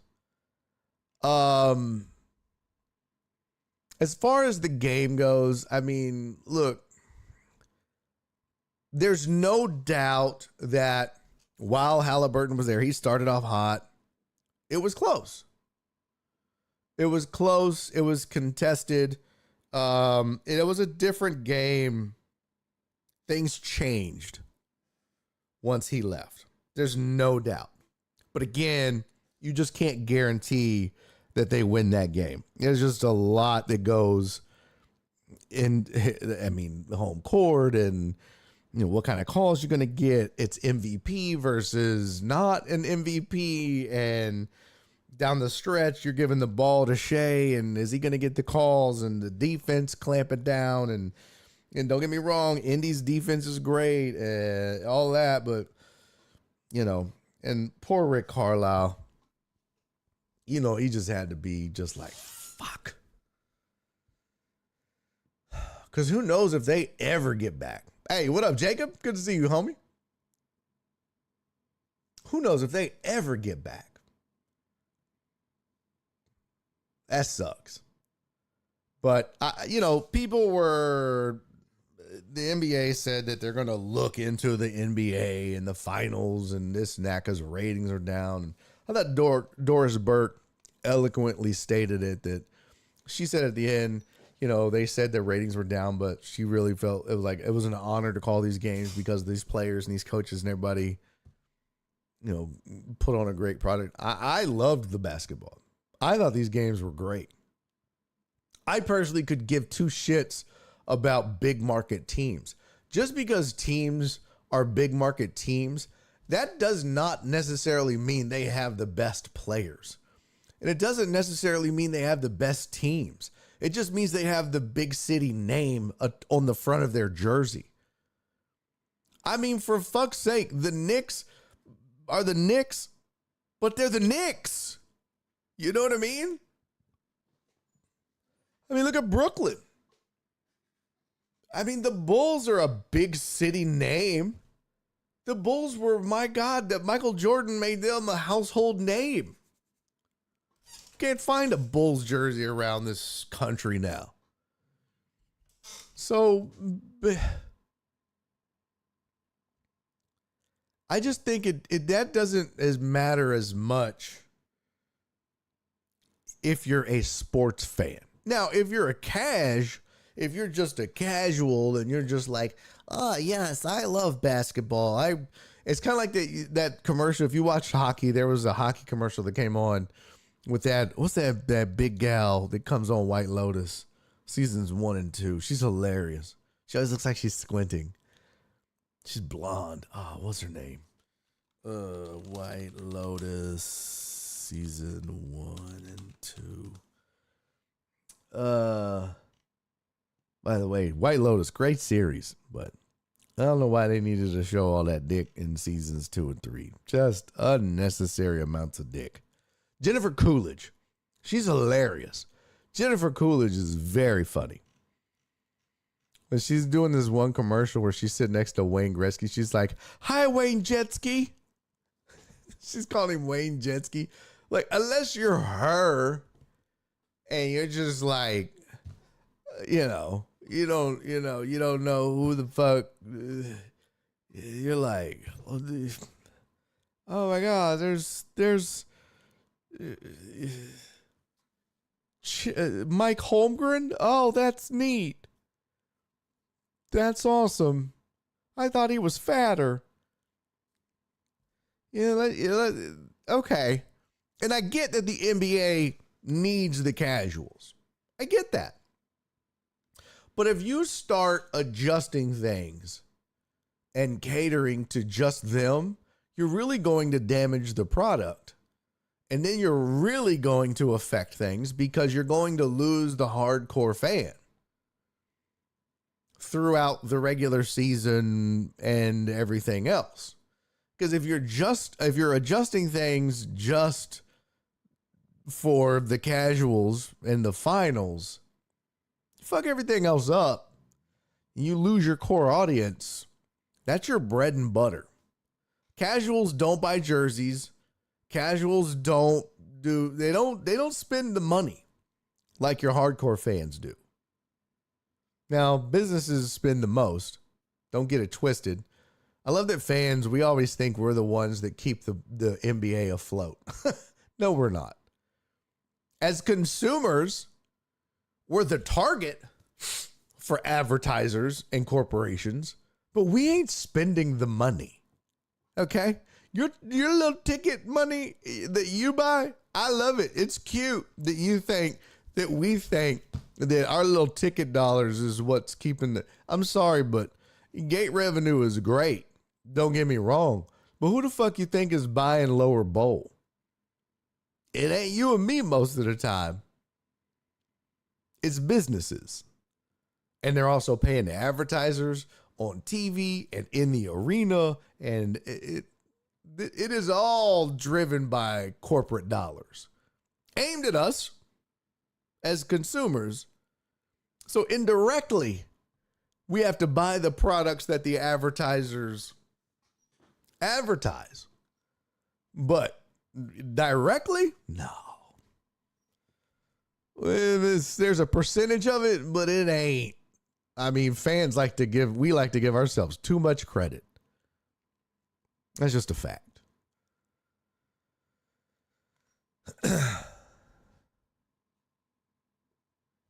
Mac something? I don't know what that means.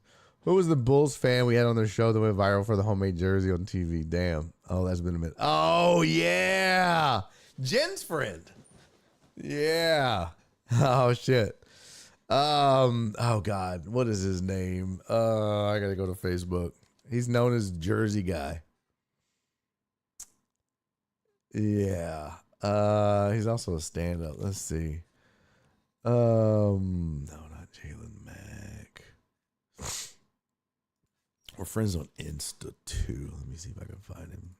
He's Jersey Guy.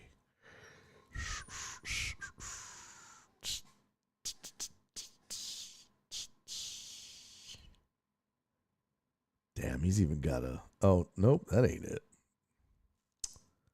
I don't see it anymore. Huh. I don't know.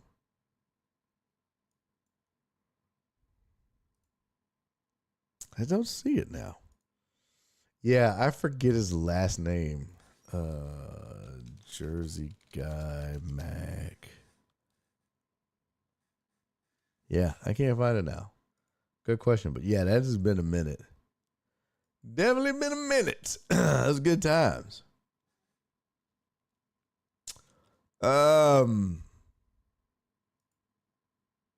Yeah, Jersey Guy was his name. Yep, that's Jen's partner. Yep. Sure enough. This was one of the most maddening yet fun 7-game series of any sports to watch.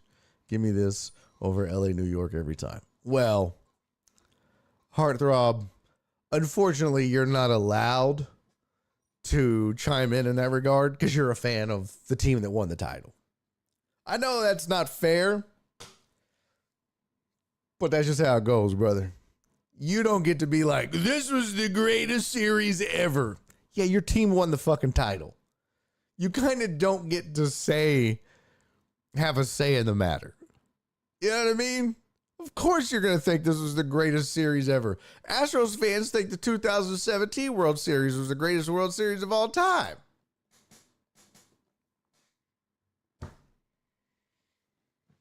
I mean, Game 5 was the greatest baseball game ever. Ever. Game 5, 2017 World Series. I've still never seen another sporting event like it. Ever. As a fan, for sure. But I get it. I'm just saying, you're a little biased. Understandably. And rightfully so. But I don't know necessarily. I mean, look, it's a fine line. Scottie Pippen said, "What's a Game 7?" That's funny. It's a fine line that you have to. Oh, don't get me started, Total Dallas. I love the asterisk. I love it.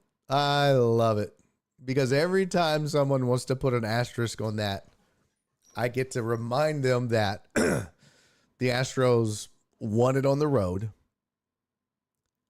and that they scored more runs on the road than they did at home, and that they held the Dodgers to fewer runs on the road than they did at home. The Dodgers scored less runs on the road than they did at home.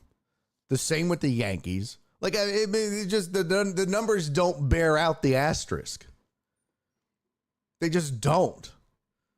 If you win the World Series on someone else's field, the asterisks don't mean shit. Like, they literally scored more. Cody Bellinger hit a $140. That's who deserves the fucking asterisks. Aaron Judge couldn't hit his way out of a fucking paper bag in that series in the ALCS in 2017. The Yankees pitched like shit. Like, please come at me with this argument. Please. I'm so ready for this every time. I got all the bullets.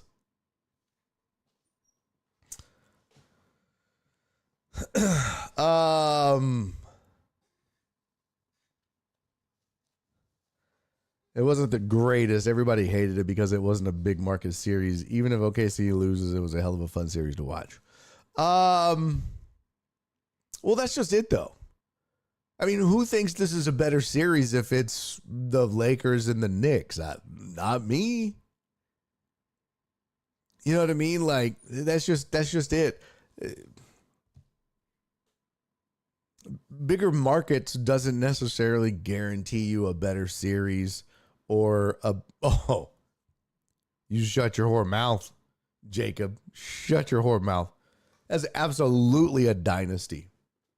Name another team that went to more championship series in the same time frame, or more World Series, or one more in the same time frame.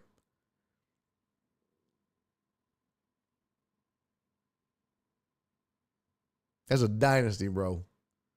6 ALCSs in a row, 2 World Series wins and 3 appearances. That's a dynasty, fam. If the Braves are a dynasty and they only won 1, what the fuck are the Astros? And don't tell me the Braves weren't a dynasty with Glavine, Maddox, and Smoltz. That was a fucking dynasty. So if that's not a dynasty, I don't know what is.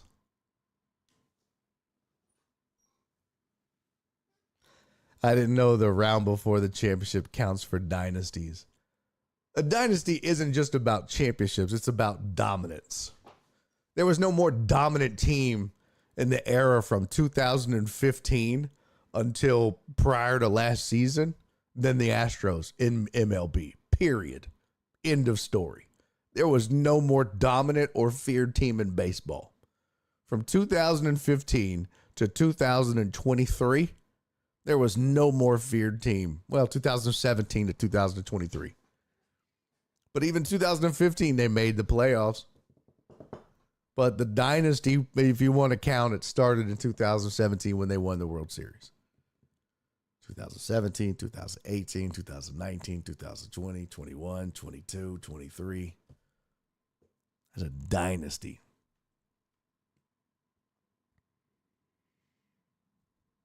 Dynasty. Can't take 5 years to get the second. They went to 2 World Series in 3 years, pimp.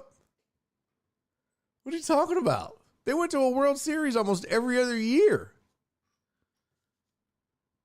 They went to a World Series in 2017, 2019, and then they what? They won. When did they win their second one? In 2020? Let's see. Astros World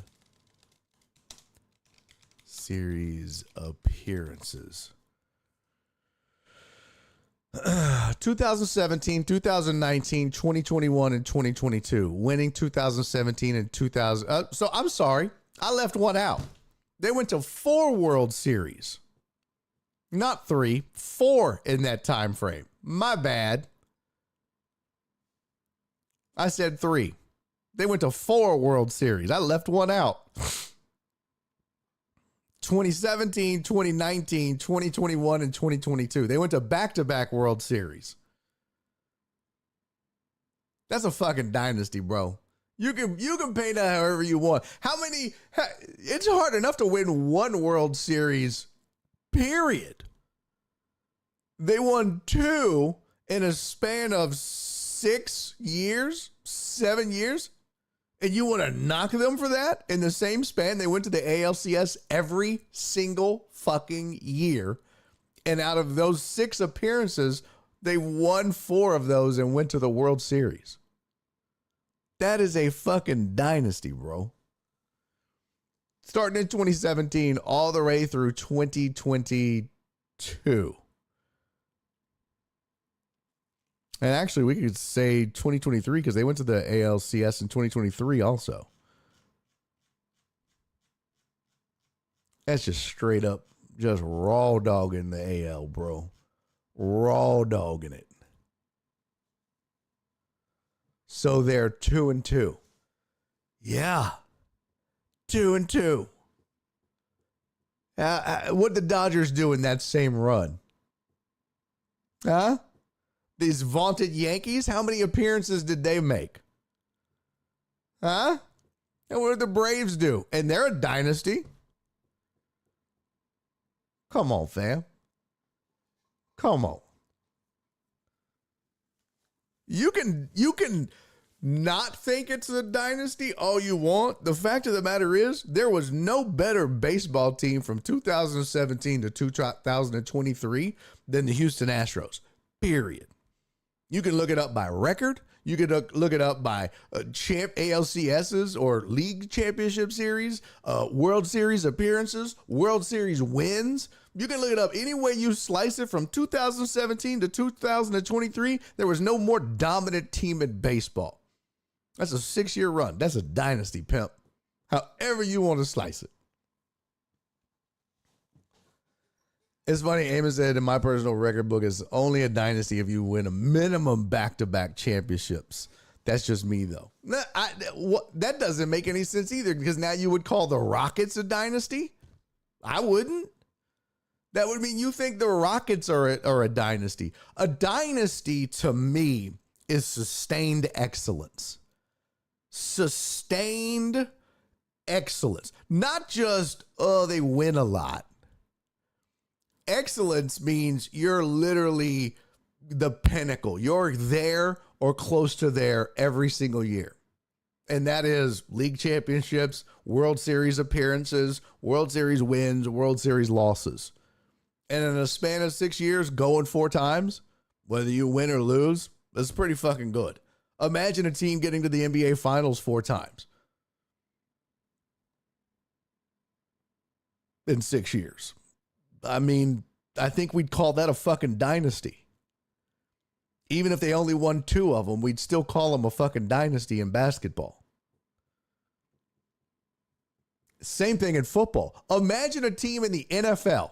Imagine, if you will, there's a team in the NFL that makes it to the AFC championship game every fucking year from 2017 to 2023. There's no other team.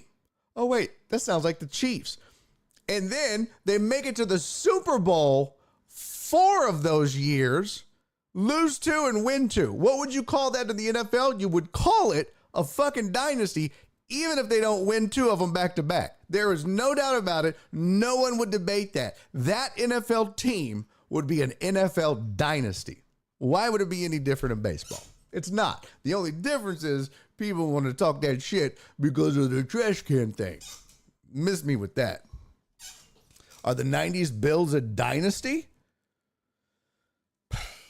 It'd be kind of hard to argue they weren't. But they didn't win anything. They didn't win a championship at all, and that's why they can't be. They didn't win anything. The Astros won 2. The Bills won 0.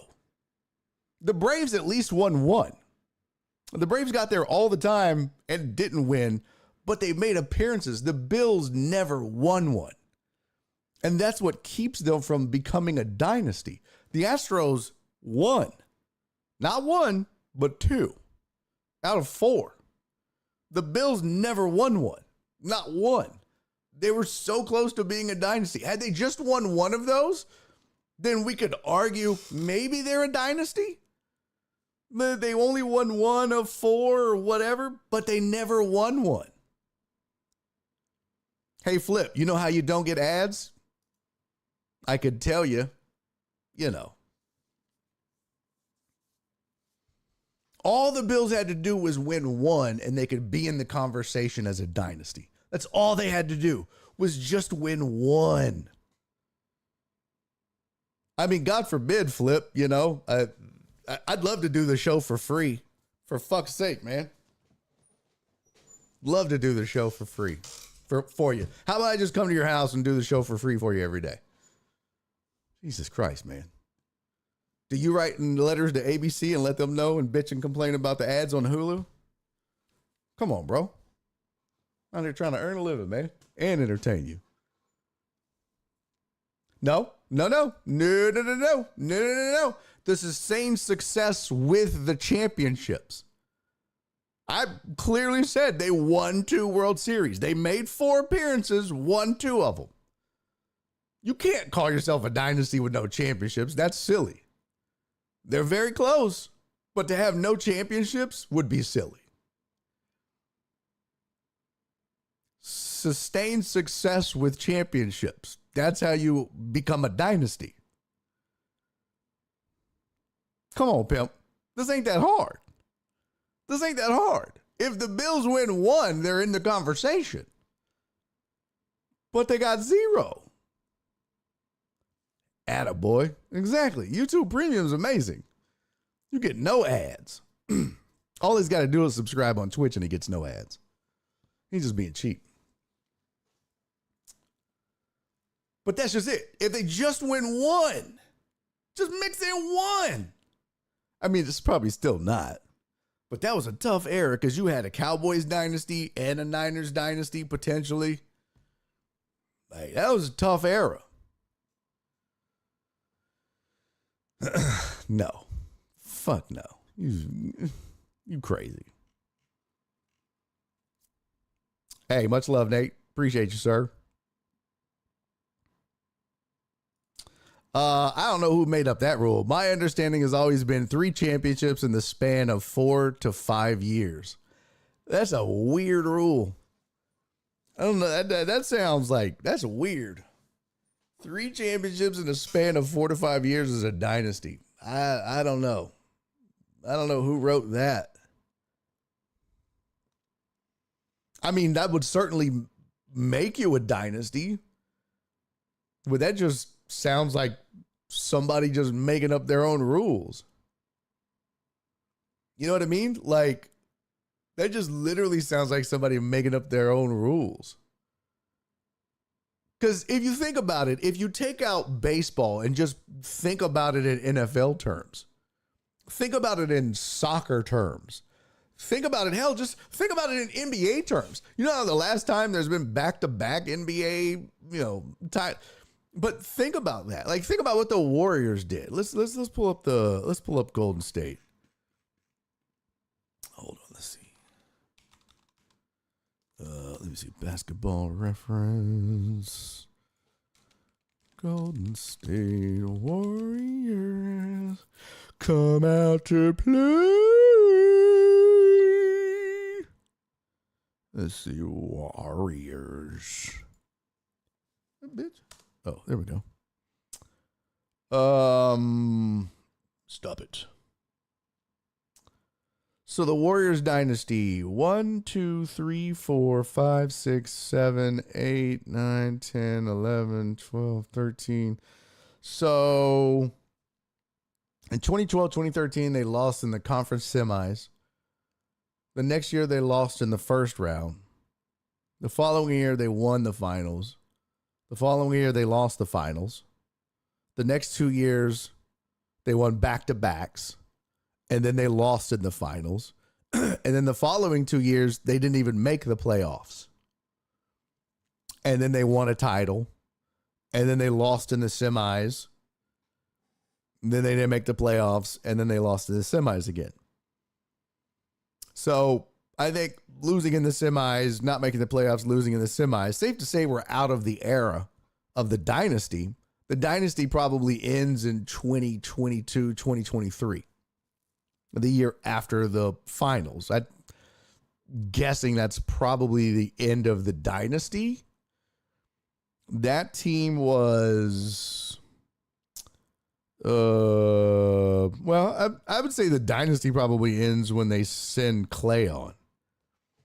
That was probably the end of the dynasty. And that was the last year with Clay.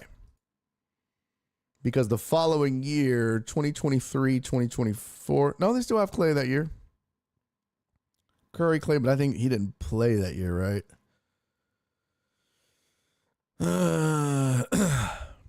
Yeah. But so they make 1, 2, 3, 4, 5 conference finals in a row. And 1, 2, 3, 4, they make 5 finals appearances in a row.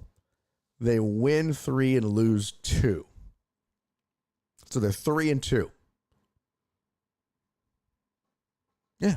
That's, and then 1, 2, 3, 4, 5, 6, 7 playoff appearances in a row. And then all of a sudden they just mix in 2 in a row where they don't even make the playoffs and then win another one. Yeah. So do you include 2021, 2022 as part of the dynasty? Because they missed the playoffs in 2 years. Does that count? Do we count that? Because by your logic, that starts over. You know what I'm saying? By your logic, their dynasty ended here. Because you had playoffs, championship, losing the finals, championship, losing the finals. But then if you miss 2 playoffs, that dynasty's over. That don't count. That's done. And then they win a finals. Well, now this is just whatever. This is just hodgepodge shit. But this is the dynasty run here. So this don't count. Or is this still part of the, because Clay's still here, and here. This is the first year without Clay. So is all this the dynasty? I think it is. I think the dynasty stretches from here to here. That's all dynasty. Pretty crazy.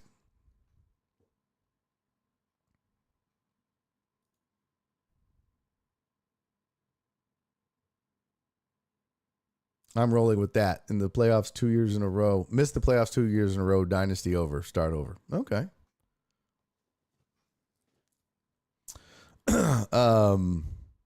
Yeah, Jacob said that's 3 and 4 years. Yeah, but that doesn't always happen. And I mean, you could still have dynasties without that happening, though. You know, like that's still possible to have a dynasty without 3 and 4 years? What, it's like a weird, like, what if you won 3 in 5 years? Is that not a dynasty all of a sudden? Think about that. 3 and 5 years. You win one every other year and you're not a dynasty? Shit. You know how many teams would love that? And then the other 2, you're losing, but you're still making the finals or the championship game or the Super Bowl or whatever. I'd say that's still a dynasty. So I don't think there's necessarily that hard and fast rule. That's why I say, to me, a dynasty is just, 5, 6, 7 years of sustained excellence with championships. You're making the finals or the World Series or the Super Bowl or the conference championships every single year. And in that time frame, you're mixing in championships. So I said 3 championships in 4 to 5 years, maybe even 6. I mean,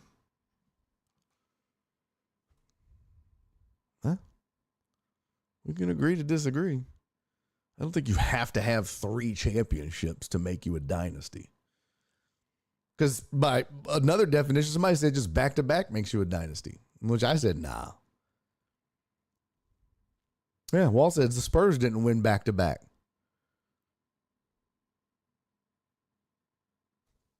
Again, everybody's definition, I think, is different. To me, a dynasty is just a period of dominance.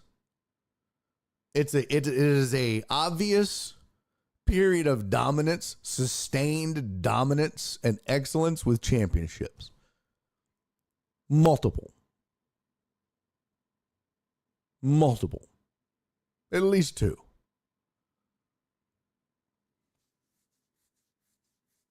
So, yeah. And that's fine. That's the beauty of sports. That's the best part about it, is we get to all disagree. And y'all get to all be wrong and I'm right.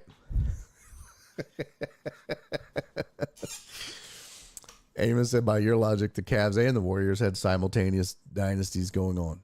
Why couldn't they? You can have multiple dynasties. Who said you can't? Is there a rule that says you can't have 2 dynasties at the same time? Dynasties are not mutually exclusive. A dynasty doesn't mean that's it. There can only be one dynasty. I remember the 90s, there was 2 football dynasties. There was the Niners and the Cowboys. They coexisted. They literally, you didn't want to play either one of them fuckers. That was that. Robert Horry is a dynasty. He is. Joe Pro. Joe Pro said, for real, this is an argument we're going to have during the All-Star break when there ain't shit else to talk about. I mean, you can have dynasties. Why can't you? I don't know.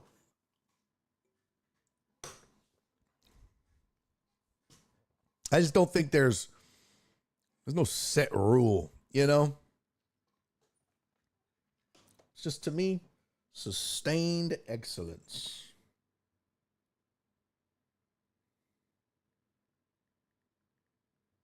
Oh, interesting. All right, let's get out of here. Go make food and all that.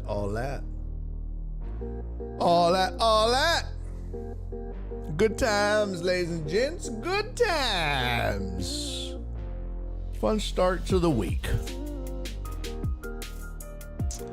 We didn't get to all that I wanted to talk about. Hell, we didn't even get to my it would have been nice if God clarified what a dynasty was. I was going to say something that would have just sparked another 3-hour show. I'm not going to do that as the credit to roll. Love you, Donna. By the way, Donna, guess who made that Chick-fil-A chicken sandwich from Oh Boy? Oh, Oh, oh, oh. Amazing. Fucking amazing. And the way he teaches you to cut it, there was like chicken strips and nuggets left. He nailed it. He nailed it. It's perfect. Nora never takes her lunch. This morning I wake up, the nuggets are gone. She took the nuggets to work. Crazy. Yup. Is that good? Yes, me too, Joe Pro. Especially after all that hard ass rain that was coming down. So, all right. I'll see you guys in the mañana. We got other things to talk about. Like, we didn't get to it, but Sanders is already causing problems in Cleveland. Not even on the field. We'll get to that tomorrow, and of course we'll have other stuff to discuss. Hell, I don't know. I'm feeling it. Maybe we'll even do a prank call. Not a prank call, but maybe we'll call a spammer. I'll go through my spam email. Maybe we'll see if we got a message. Somebody's like, you need to call me right now. Maybe if we got one of those, we'll call them. Let's see if we got one. If we do, we'll do it. All right. I'll see y'all tomorrow. In the meantime, do me 3 favors. Be safe. Be kind. And most importantly, love each other. See y'all tomorrow. Bye. Call the DMV that keeps spamming. Dirty bitches. Daddy's making a YouTube video.